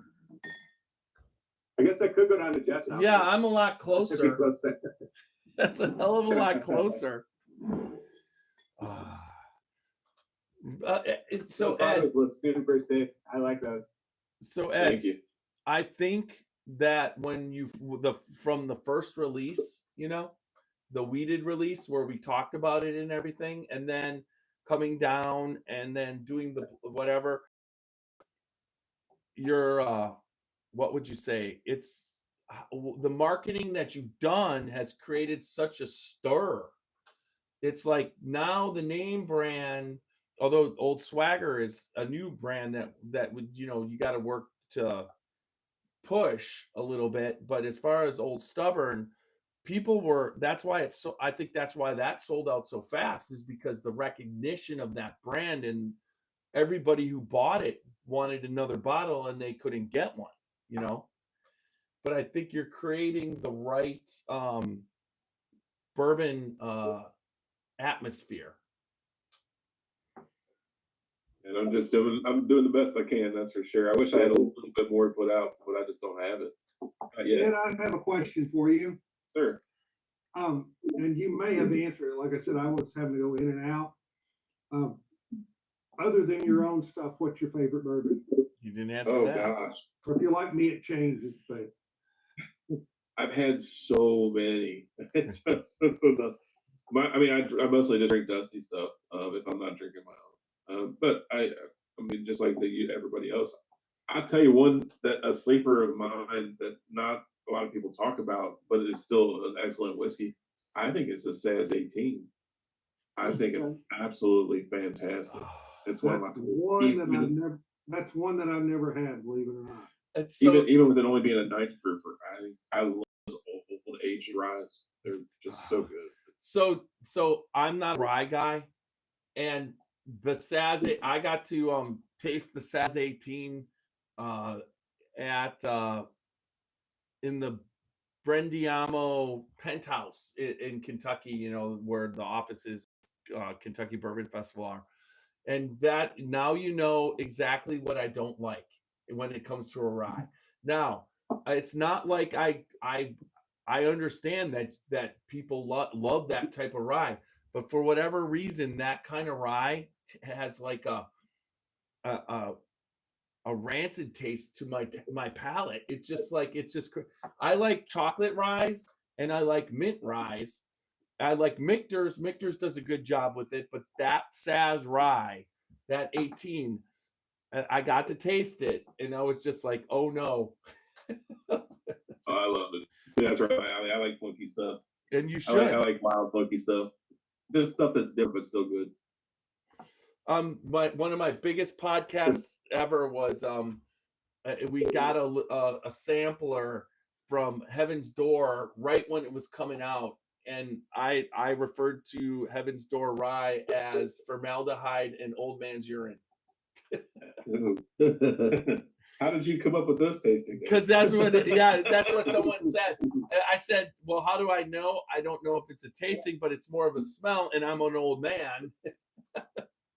But as far as formaldehyde, when I was a kid, well, when I was in college, we used to have to draw from the cadavers that were suspended, and it was just like one of the most traumatic experiences of my life. And I had to do it like 10, 15 times in art school. So I understand.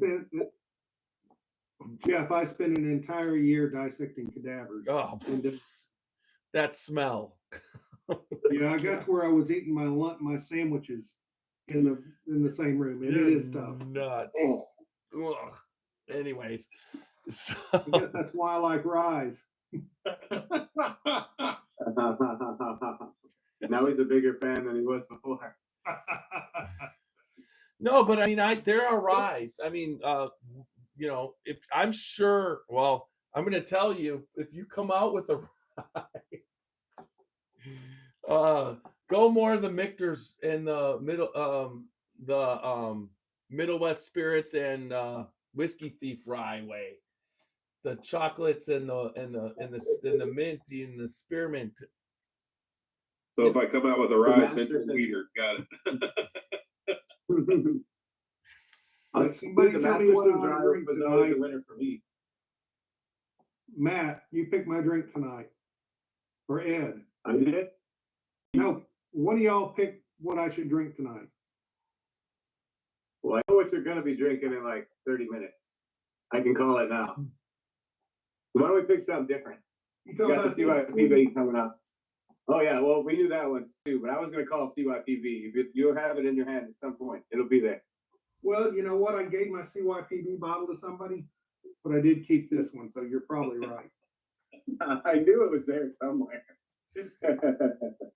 Okay, if you know Randy long enough, you'll get to see him try the Saint, and while you're seeing him, you're going to hear his unique expression of joy.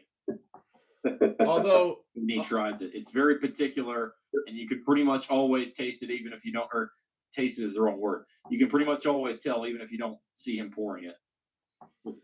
I didn't say you had to pour it, but I didn't mind. I knew he was going there too. See? You can Don't tell get- the same 4 bottles, give or take, they just all come down. And they're usually in front of the camera and you see him come back with it. He's like, yep. All he has to do is smell it and he starts laughing. Yep. That's his happy place. Yes. It is. That's great. So okay, Ed. So what do you have? So someone asked you what's your favorite, and you were talking about. But what do you have other than your own stuff at home that's accessible for like when you don't want to like taste, but you just want to have a pour while you're watching TV or a sporting event or something like that? What are you going for? You did hear me say I picked 250 private barrels, right? Yes. So now do you still have? And you talked about tasting with Jimmy Russell, so it's not exactly. We picked 21 private barrels of turkey in 2017. All right then. So how much? So how much of those private barrels do you have? Not many, surprisingly. I have a few, more of my favorite ones.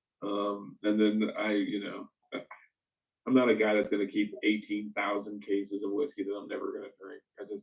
I spread it out. I end up handing it out, give a lot out to Christmas presents, things like that. It's just unfortunately, I don't have room for it all. Plus, I'm constantly. That's I think my allocation. I ended up with like 10 or 12 bottles of this release. It's like.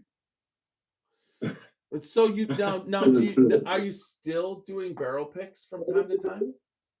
I've done a few here and there. Going to visit a distillery and being forced through another tour is like nails on a chalkboard at this point. I've seen so many tours. It's like, Yeah. if I can go down and try more than 3 barrels and not take a tour, I'm in.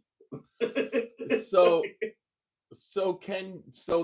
our next barrel pick, do you want to be on it? Depends on timing. So, but yeah, it's possible. All right. But we'll see. Yeah. I'm gonna give you a big we'll see. That's the great answer to give me on the podcast. Yeah. All right. There's a few that I'd like to do, but it had to be something really interesting. Done almost everything at BT, and going down there to pick from 3 barrels doesn't really get me going. Turkey would be a fun one if we can go knock a bunch of barrels around. I haven't been down there in a few years. I'd love to do a turkey one. Well, all I have to do is contact Ann, and she'll get us in. Yeah. I mean, that's her. They just released those for this Saturday, right? Yeah, the Russells. The Wild Turkey Rise comes out the 14th. This Saturday. Hey, Matt. Yay! Yeah. I knew you'd be excited for that. Well, that's okay. They got a bunch of Russell's picks too. Yeah. I think there's 24. If I counted right on the page. I mean, they got a handful of stuff coming. I know you'll have one of those on the shelf next time I come over. I mean, why does it have to be wild? Why does it have to be rare breed rye? Why can't it be Wild Turkey rare breed? Because that's one of my all-time favorite. But Jeff, I can answer that question for you. It's because Campari is extremely difficult to work with. You're not dealing with Wild Turkey. You're dealing with Campari's marketing department, and they're next to impossible to work with. And they don't do anything special. They won't let you do anything special. They don't care who you are. It's a giant corporation. Well, that's why we probably got 2 barrels of the rye, because Ann used to work for Campari. It's just unfortunately when you're dealing with large scale distilleries, you're dealing with corporations. You're not dealing with skills and owners and things like that. It just when you're dealing directly with the top of the chain, it's a whole lot different. I've had Harlan on the podcast 2 times, and it's not easy to get him on. He has handlers. He wants to come on. The one handler says to me he hates doing podcasts. Why did he want to do your podcast? I'm like, because I had a connection, Greg Schneider, and Greg Schneider said he should do the podcast, and I'm a good guy, and so it worked out that Harlan likes to come on the podcast, but it's still a 6-month thing. And I can't get Freddie on. Freddie every single time. It's just like he's overbooked.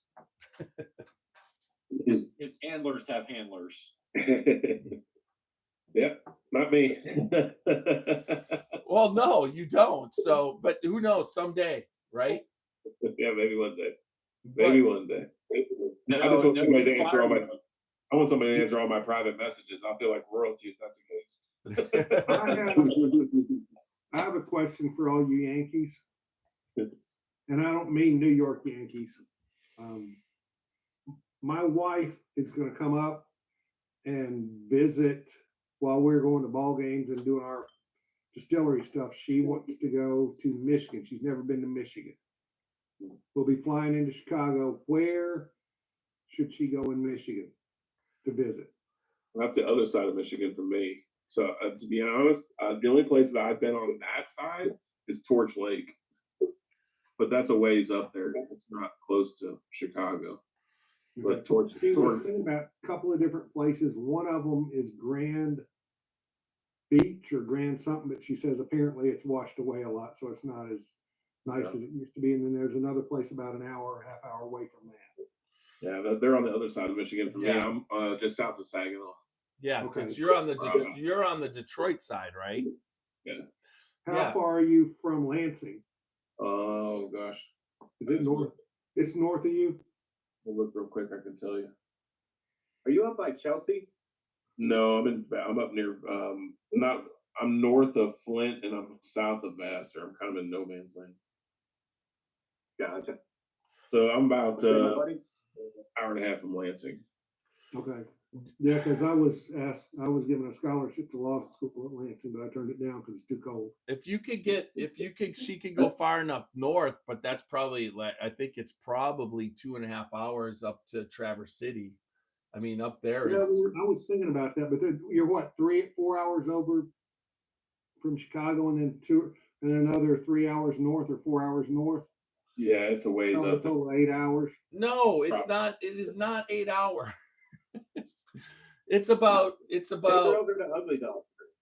I want to say 3.5 to 4, because so it's 6 from me, and I'm an hour south of Cleveland, and I'm on Ed's because I drive to Toledo and then I cross over and go up. In Chicago, you just go down and around and up. So I think it was 6 hours to Wisconsin, 2 hours. So it's about 3.5 to 4 hours. Okay. Almost 5. There you go. From Chicago to Traverse City. Yeah. 4 hours and 45 minutes. But Torch Lake up there is beautiful. They call that the Caribbean of the North. It's absolutely gorgeous.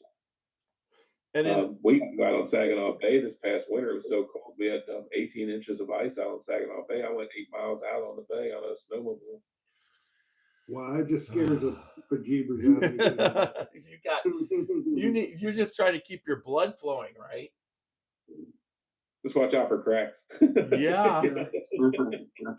Yeah, we were up in Maine one time, and I said, "This is beautiful." In July, I said, "This is beautiful. I could see myself living up here." And the guy said, "Yeah, it's really fun when they race the Toyota pickups across the lake." I'm like, what?" I'm like, "Yeah, I think I'll stay down in Tennessee. We're not doing that." It's cold. No. I'm a Cincinnati guy. I was born and raised in Cincinnati. I've only been up here about a year, but it's definitely a little bit of a culture difference in the wintertime. That's for sure. Yeah, we were in Knoxville, so we're only about 3.5 hours from Cincinnati, so it wasn't bad. Yeah, in Cincinnati, it's like when winter comes, everybody wants to repel it, and then you go to Michigan, and everybody is looking forward to it. Yeah, they embrace Not it up everybody. there. Maybe 99.9%, but not everybody. Yeah, this says 5 hours to Traverse City There you go.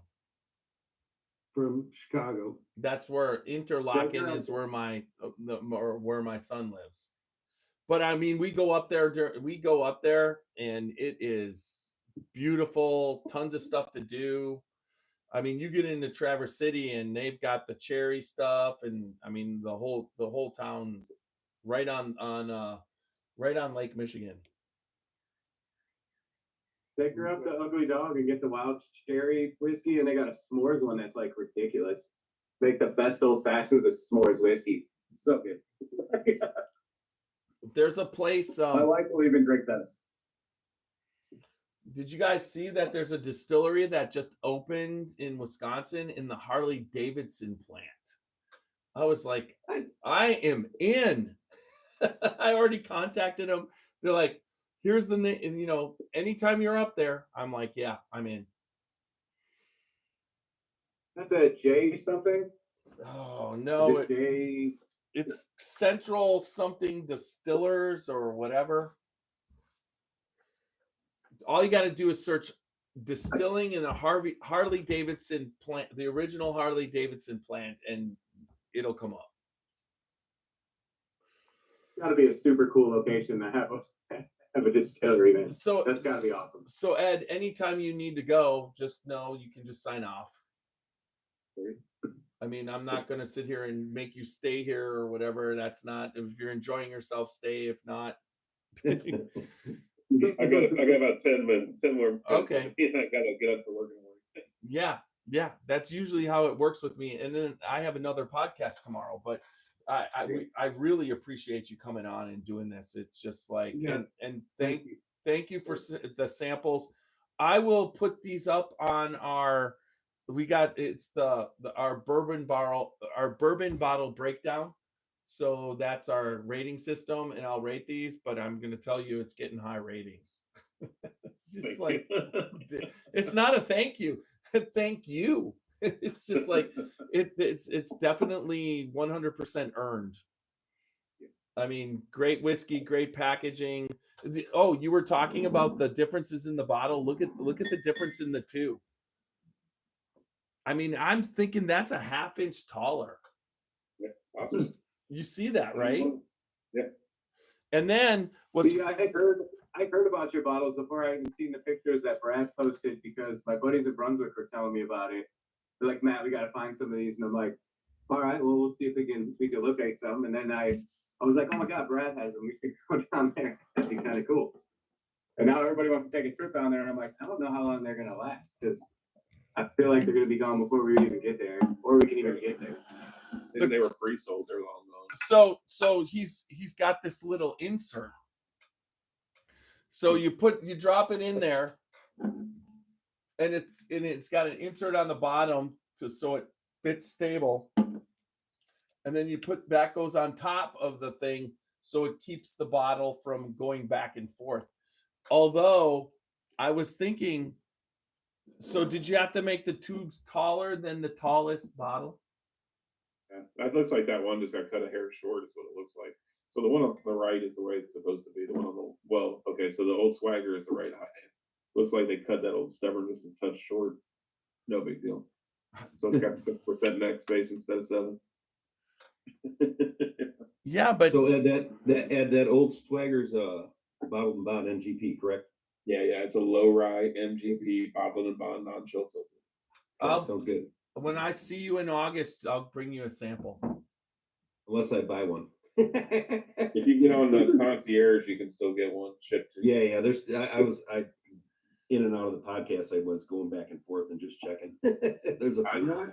I just grabbed the one on there. I got it coming. The old Swagger, not the other one. I'll bet they got about maybe 3-4 more days, and then they're gonna go. Yeah. Well, Yeah. I'm trying to sell them now. for a new brand to make it 5 days before it's sold out, I'll be okay. That's pretty cool for you, man. That's awesome, man. No, If you ever head down to Tennessee, Georgia, or Florida, holler at me, and I'll be glad to host you. Thank you very much. Appreciate that. Matt said he was coming down, so I made arrangements to meet up with him. We had a good time. That's I awesome. think. Oh, we did definitely. Now I need to make it to your room there because I feel like we can have some fun in there. We might not ever come to leave. Cleveland, let me know because I'm right by the airport when you would fly in. So, but we can always go down to Jeff's house. It's 45 minutes down that way. So Yeah. Well, I'm going to head up that way sometime. I need to get back to help me out, Gervasier. I need to get back to Gervasier. Gervasi. well, Yes. when you do, Gervasi. let me know when you're coming. I'll take you down the river routes. We'll hit there too. That sounds good too. Tell Ryan I said hello. Yeah, good I dude. will. You know, Ryan. Oh my God, yeah, I've known Ryan for years. He did a Ryan's lot of Cleveland bourbon picks with me early in the years when they first started doing picks. He would come down for their club, and we'd go through and run them through Pork and Bottle. So I've known those guys for years. Yeah, Ryan's awesome. Yeah, he's a good guy, super good guy. Tom's been, you know, Tom then? Tom Gray?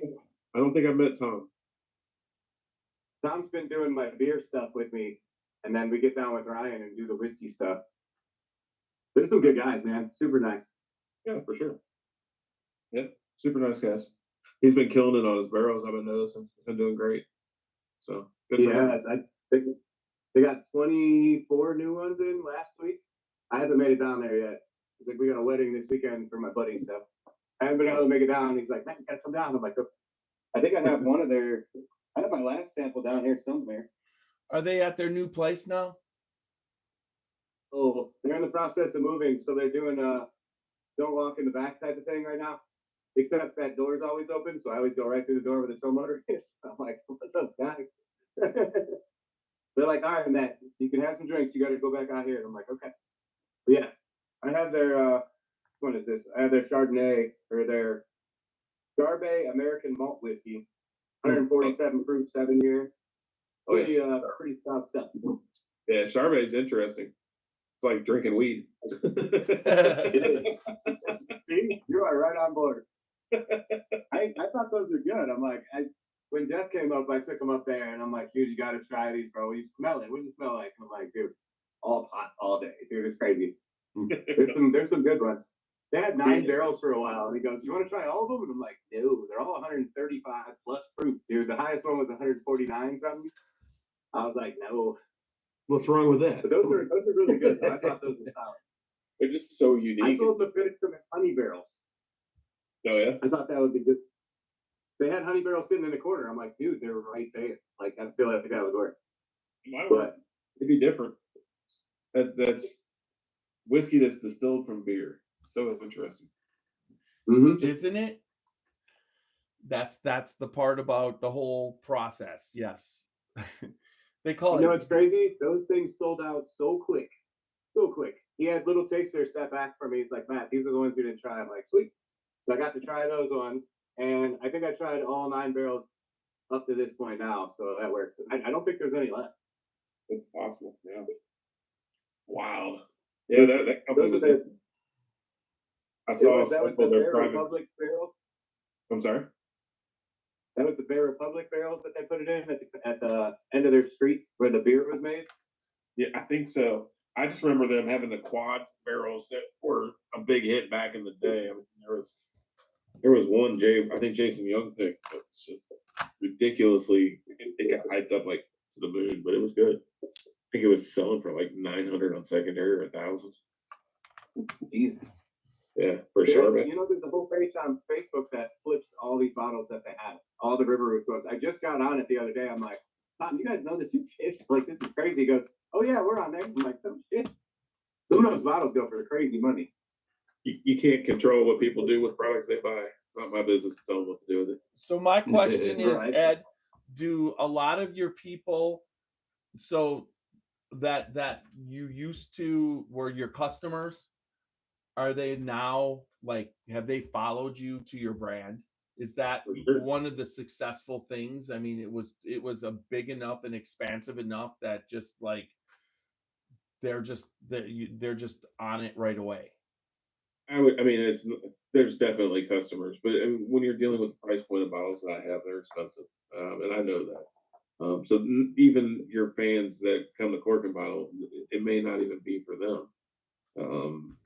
But that was just the decision that we made as a company, is that we're enthusiasts first, and we want the best that we can possibly drink every single time. So even if that means charging more money than what most people are used to spending on whiskey, it means that we have access to the better product. So, and that's what we want. So do you think your timing's just spectacular? Because at one point the distilleries started charging more for their whiskey so that the secondary wasn't getting all the money. And so coming into this, what you've been doing, you're not so it's not like everybody's charging 89 or 99. 189, 159 is become the standard for limited releases from a lot of the distilleries. And even lately, you can, Lineage from, Jim Beam is up around 250, so I mean, it kind of, There's brands that you can tell quickly who understands the market and who doesn't understand the market, because you'll see brands that'll come up with something that's outrageously expensive that just doesn't make sense. And those are brands that don't get it. They're ones that are just trying to grab the money. And then you'll see other brands that'll come out at the right price, but it's more expensive than what most people are used to. They're the brands that get it. They're trying to capitalize on what they got. And then you also got brands that undersell their product too, or undervalue it, and they don't get it either. So it's all about understanding the customers and what your customers want and what they're willing to pay for, and then giving them the product that they really want. And I want the same things y'all want. Exactly. That's why it works. So I'm not going to make myself something that's a bottom shelf product so that I can sit here and drink a bottom shelf product. That's not what I want. Well, I never thought for 1 second that you're not going to put out. I mean, based off who you are, I never would have expected it being a bottom shelf product.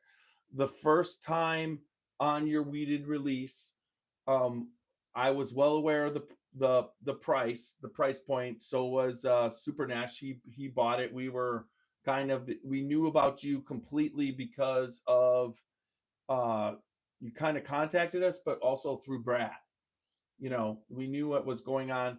I was sitting one night at the old Revival, sitting at the original store, and I was sitting there watching Jason, right? That's it. Just start. They were coming through. It was like a Saturday night, and it was like the order would come through, and all of a sudden the machine would start to go, and the receipt would pop out. And he's like, "Yep, we only got about 6 bottles left." So it was kind of cool to see it.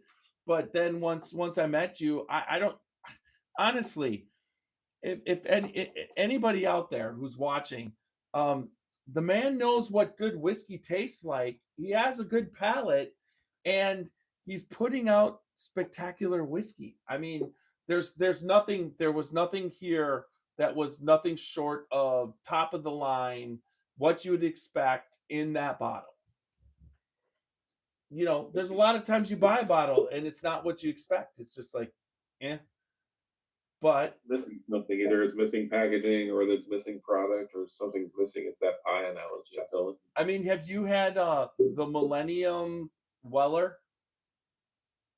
Well, I haven't. I tasted it. I got to taste it just a little bit. And I'm telling you, no, not that much. It's just like, but if you put out something like that, I would actually think that you would taste it and you'd be like, okay. I see. To charge what they're charging for that, I have to think it's the best thing I've ever tasted. Well, but like I said, that would probably be why you'd put it in there. I would trust you. But that it's hard to pay that kind of money. I understand the packaging was there, the age was there, but at the same time, I just don't believe the taste was there. Proofed it down so much. It's crazy. They're going to do the same thing with this Eagle Rare 30. Watching that's another thing that drives me nuts. I'm like, as an enthusiast, I'm sitting here going, how insulting. How insulting. We don't have enough BTAC in 2014 to give you guys enough Eagle Rare for everybody to be able to buy it. You don't have enough in 2015 to give you enough BTAC for everybody to be able to buy it. Oh, wait, here's an Eagle Rare 19. Here's an Eagle Rare 23. Here's an Eagle Rare 21. Oh, wait, here's an Eagle Rare 30. Right. Yeah. I don't know these magical It's only going spots. to cost you $25,000 too for a Like, fucking dude. bottle. Like, 90 proof. Right. Now, how stupid do we all look? Like, at some point, somebody's going to call them out. That's got to stop. I don't know Yeah. but the level of the price of the bottle, I mean, that price of the Millennium, it priced me out of it. I wasn't in. I don't make enough money to even if I loved it, I don't make enough money to buy that bottle. It's like, and the Eagle Rare. Oh, they sat. They didn't sell out. I think they sat for a long time. Well, that's because people opened them right off the bat, and it wasn't. Everybody was talking about the oak on it. It's just like, and I'm not, over oaked is not what I'm in for. There's a reason why Pappy 15 is my sweet spot. I've had a couple. I've tasted a 20, and that's been okay, but it's too oaky for me. But I like the 23. I don't like the 20, but I like the 23. No, I've never had the 23, but I've always imagined that batches per year they have to range all over the place. Let me rephrase that. It's a Miller 23. A Stitzel Weller 23. Yeah, that was great. Well, I'm looking forward to the Eagle Rare 12. Yeah, and $50. Yeah, I'm really hyped for that one. I hope it lives up. I don't know that it's going to be that much different than a 10. We'll see. I'm curious. I'm real curious. I like Buffalo Trace. I think they make some great products. I really Well- do. Their marketing sometimes drives me up the wall. Well, but you Yeah. know, Buffalo Trace, the thing I respect the shit out of them is that they basically rapid age, but they don't say anything about it. I mean, they are heating those warehouses and cooling those warehouses consistently to get the bourbon further. But an 8-year or 10-year is a 10-year, and that's what you can't rapid age, but you can make the bourbon taste better through what E.H. Taylor did through that steam heating those warehouses. Yeah, eating them for the winter, right? Yep. Brown Foreman does the same thing. Yeah. Well, why would you But not? And Castle and Key should be, but I don't think they are. And Key is very interesting to me. I haven't checked in with them for a long time, but they're in a position to make some amazing whiskey if they make it right. That place has produced some absolutely banging whiskey over the generations. And so you know that the aging plan is correct. If they can produce it on their still, they can they can come up with something that's comparable to the old National Distillers, old Taylors. There's no reason they shouldn't be able to. Well, So I'm real curious what they're going to come up with. their first bourbons coming out weren't the greatest. Came out super young. Yeah, and I mean, anytime somebody who's in charge and is doing everything and then leaves you, and someone else comes in, it kind of leaves you hanging. You know what I mean? You know, I don't know about that. I'm going to tell you, I'm going to upset a lot of master distillers here. I don't think that they're the end all to the production of the whiskey. It's the I think that they're blenders. just the beginning. They set it up. But Yeah. once it's up and running, 89% of your whiskey is made by a little old lady sitting behind a computer screen. Yeah, but like for instance, Michter's with Dan McKee, he's the master distiller, and then you got Andrea Wilson, she's the blender, and then they all come Great people, into Trevor. you I know love them. and whatever, and they produce some damn good whiskey, in my opinion. And it's all I've seen distilleries with the same whiskey produce horrible whiskey, and then somebody else come in and actually produce good whiskey. You know what I mean? Just from the barrels that they had. I mean, you have It's to have interesting. somebody who It's knows. palate and it's understanding the market and what people want, but at the same level, it's very complex. Now, if you want to talk about a limited, their Nectar's 25 is a perfect example of a perfect limited edition. I love it. Yeah. Michter's there's not much that I that they do that I don't love. I mean, most everything that I taste from Michter's is something that I'm on board for. They're good people, super good people. Yeah, Dan's fine, and you know, and then I mean, all the way. It just, you know, I also know the story, but you know, like anything, it's a business, right?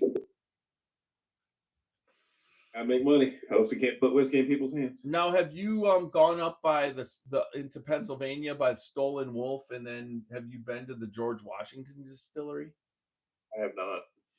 That's the tour I want to do next. I've been up to Stolen Wolf, but then I want to go further to Steve Bashore at George Washington. I think what he's doing is fantastic, and I'd just love to be able to taste what he, you know, once he gets some age on that stuff, it's just going to be amazing. Stolen Wolf does something cool that Brad does. Stolen Wolf lets you buy and pick it up, so you can order it whenever it comes out. If it takes you, you know, a day or a week to get there, it doesn't matter. I've contemplated doing that because my brother lives up there, and I just gifted Randy whatever was left in my bottle of rye from them, and he liked it a lot. It was not my taste, but again, I'm a little closer to Tiny and what I like and don't like about the rye. So, but they have some really good rye. Don't know a whole lot about them. I've seen them pop up here and there. Well, It'll be really interesting over the next couple of years what happens in our market. The distiller there was that when they started out was the last distiller at Michter's before in Pennsylvania before they went out of business. Stoll, yeah. Yeah. Dick Stoll was the distiller at Michter's in Pennsylvania. They initially came out with bomb burgers, I think it was, and they had to stop because Michter's, that was their thing. But now they do the whole thing, and they've been producing good stuff. But then, who doesn't want to taste George Washington's original rye blend, from the colonial days? I'd be curious how they came up with that recipe. Well, not only that, but they actually use the same grist mill and the same grinding stone to grind the grains that George Washington's, he used. It's crazy. Because I'm really curious how it compares to like what they were actually drinking back in that time. That's what I'd be most curious. Well, a lot of it is clear, and they sell clear rye.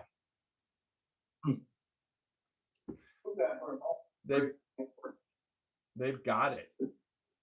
So I've been talking about with Steve to go up there, and I've got to get up there at one point. It's just, there's so many different places doing so many different things. That's why the next 18 months is going to be really telling in our industry, I think. Well, I think you've answered a bunch of questions, and that I've known. The collectors, the people who wait in line, and all the allocated bourbon is still pounding away. I mean, it's still in the boom. Where it's slowed down is in the Jim Beam or the Jack Daniels.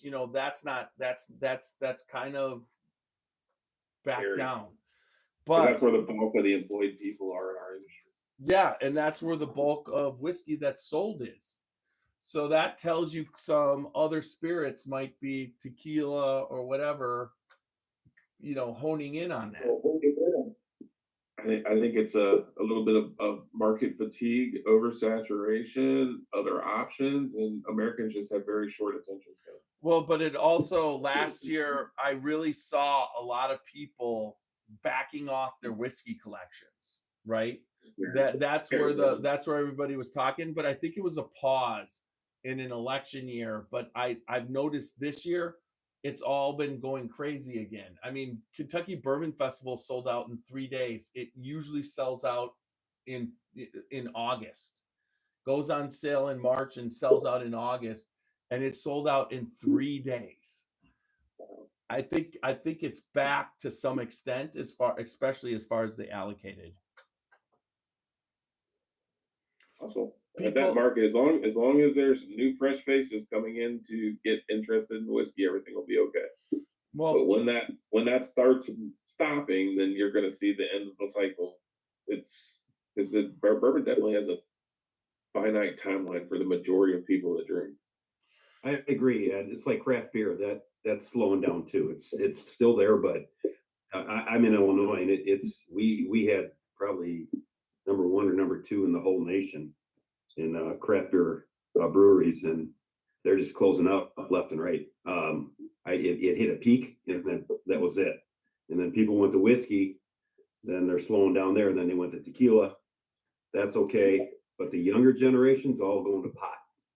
They're all smoking it. They're not drinking. I think the younger generation is starting to come on to whiskey, because like my 26-year-old son was a gin guy, and he has gone to whiskey, and he likes it, and he's telling all his friends and whatever. Now he has a friend that doesn't care what he drinks. And he's been drinking, he'll drink a whole bottle in a night, but at the same time, he's been drinking whiskey too. So I see the younger generation coming on, and if they come on, that's just going to be good for the whiskey industry, because they'll just evolve into, they'll first drink the stuff that's available, and then they'll start drinking what they can't have. Yeah, I agree. But how long would that last? I think a controversial take on the whole thing is that secondary is fueling a lot of it. So when you have people that are making money on it, And then all of a sudden they start tasting all the stuff they're making money on. They actually end up liking it, and they end up becoming enthusiasts. Yeah. I've seen it happen so many times. End up becoming what? Enthusiasts.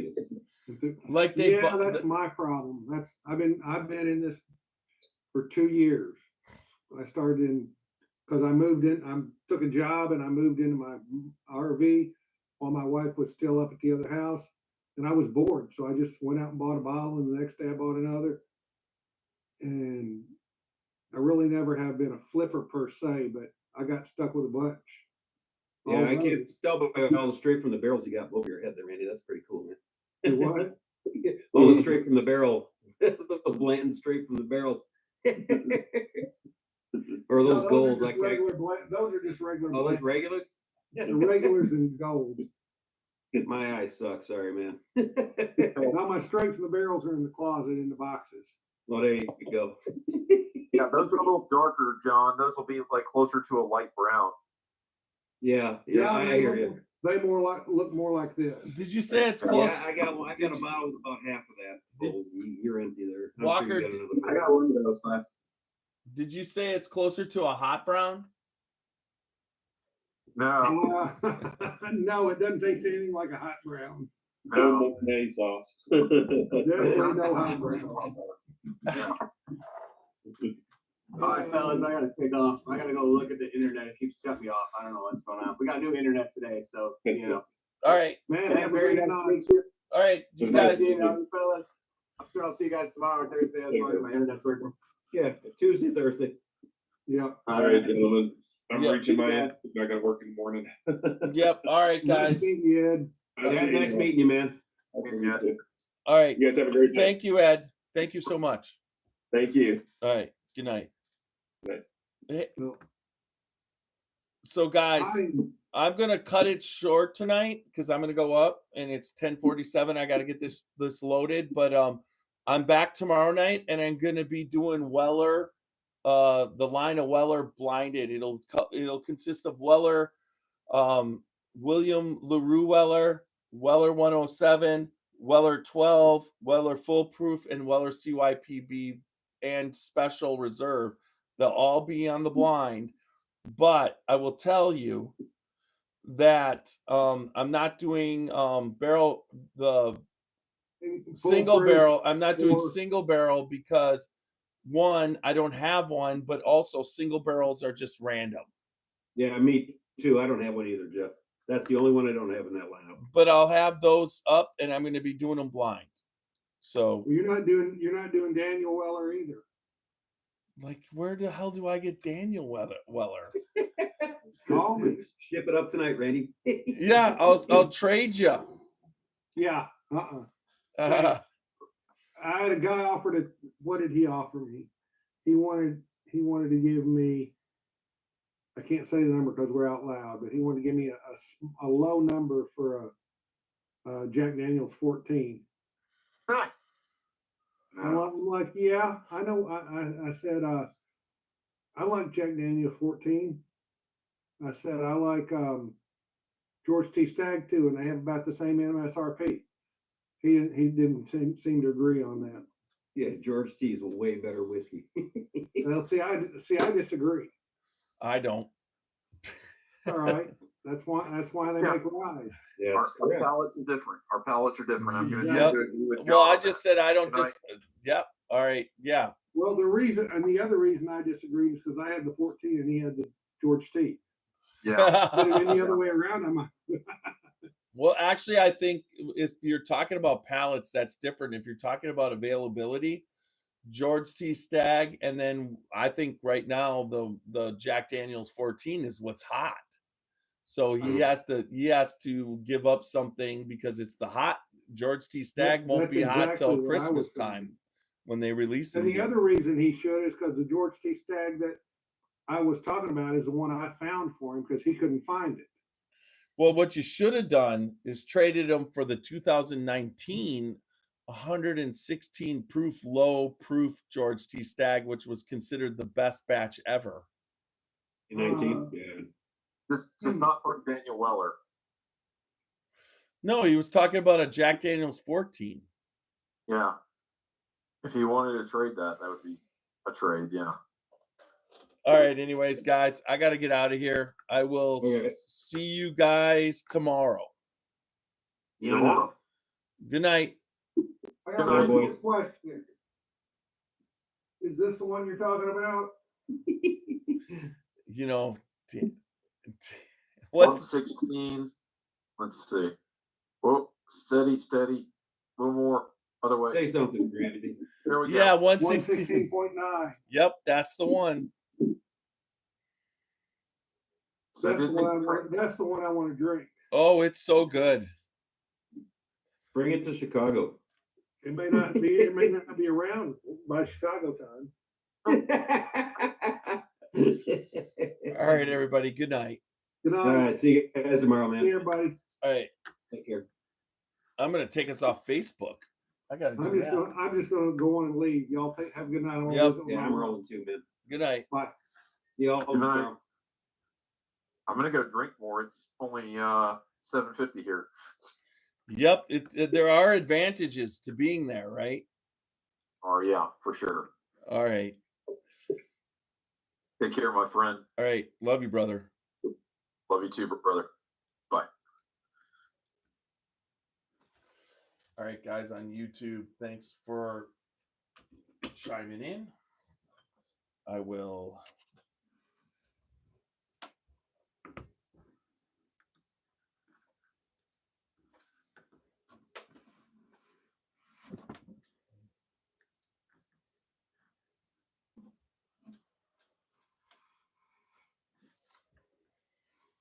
end this on YouTube. I hope you all like the difference. I think that was a lot better. We'll see what happens. I have no idea.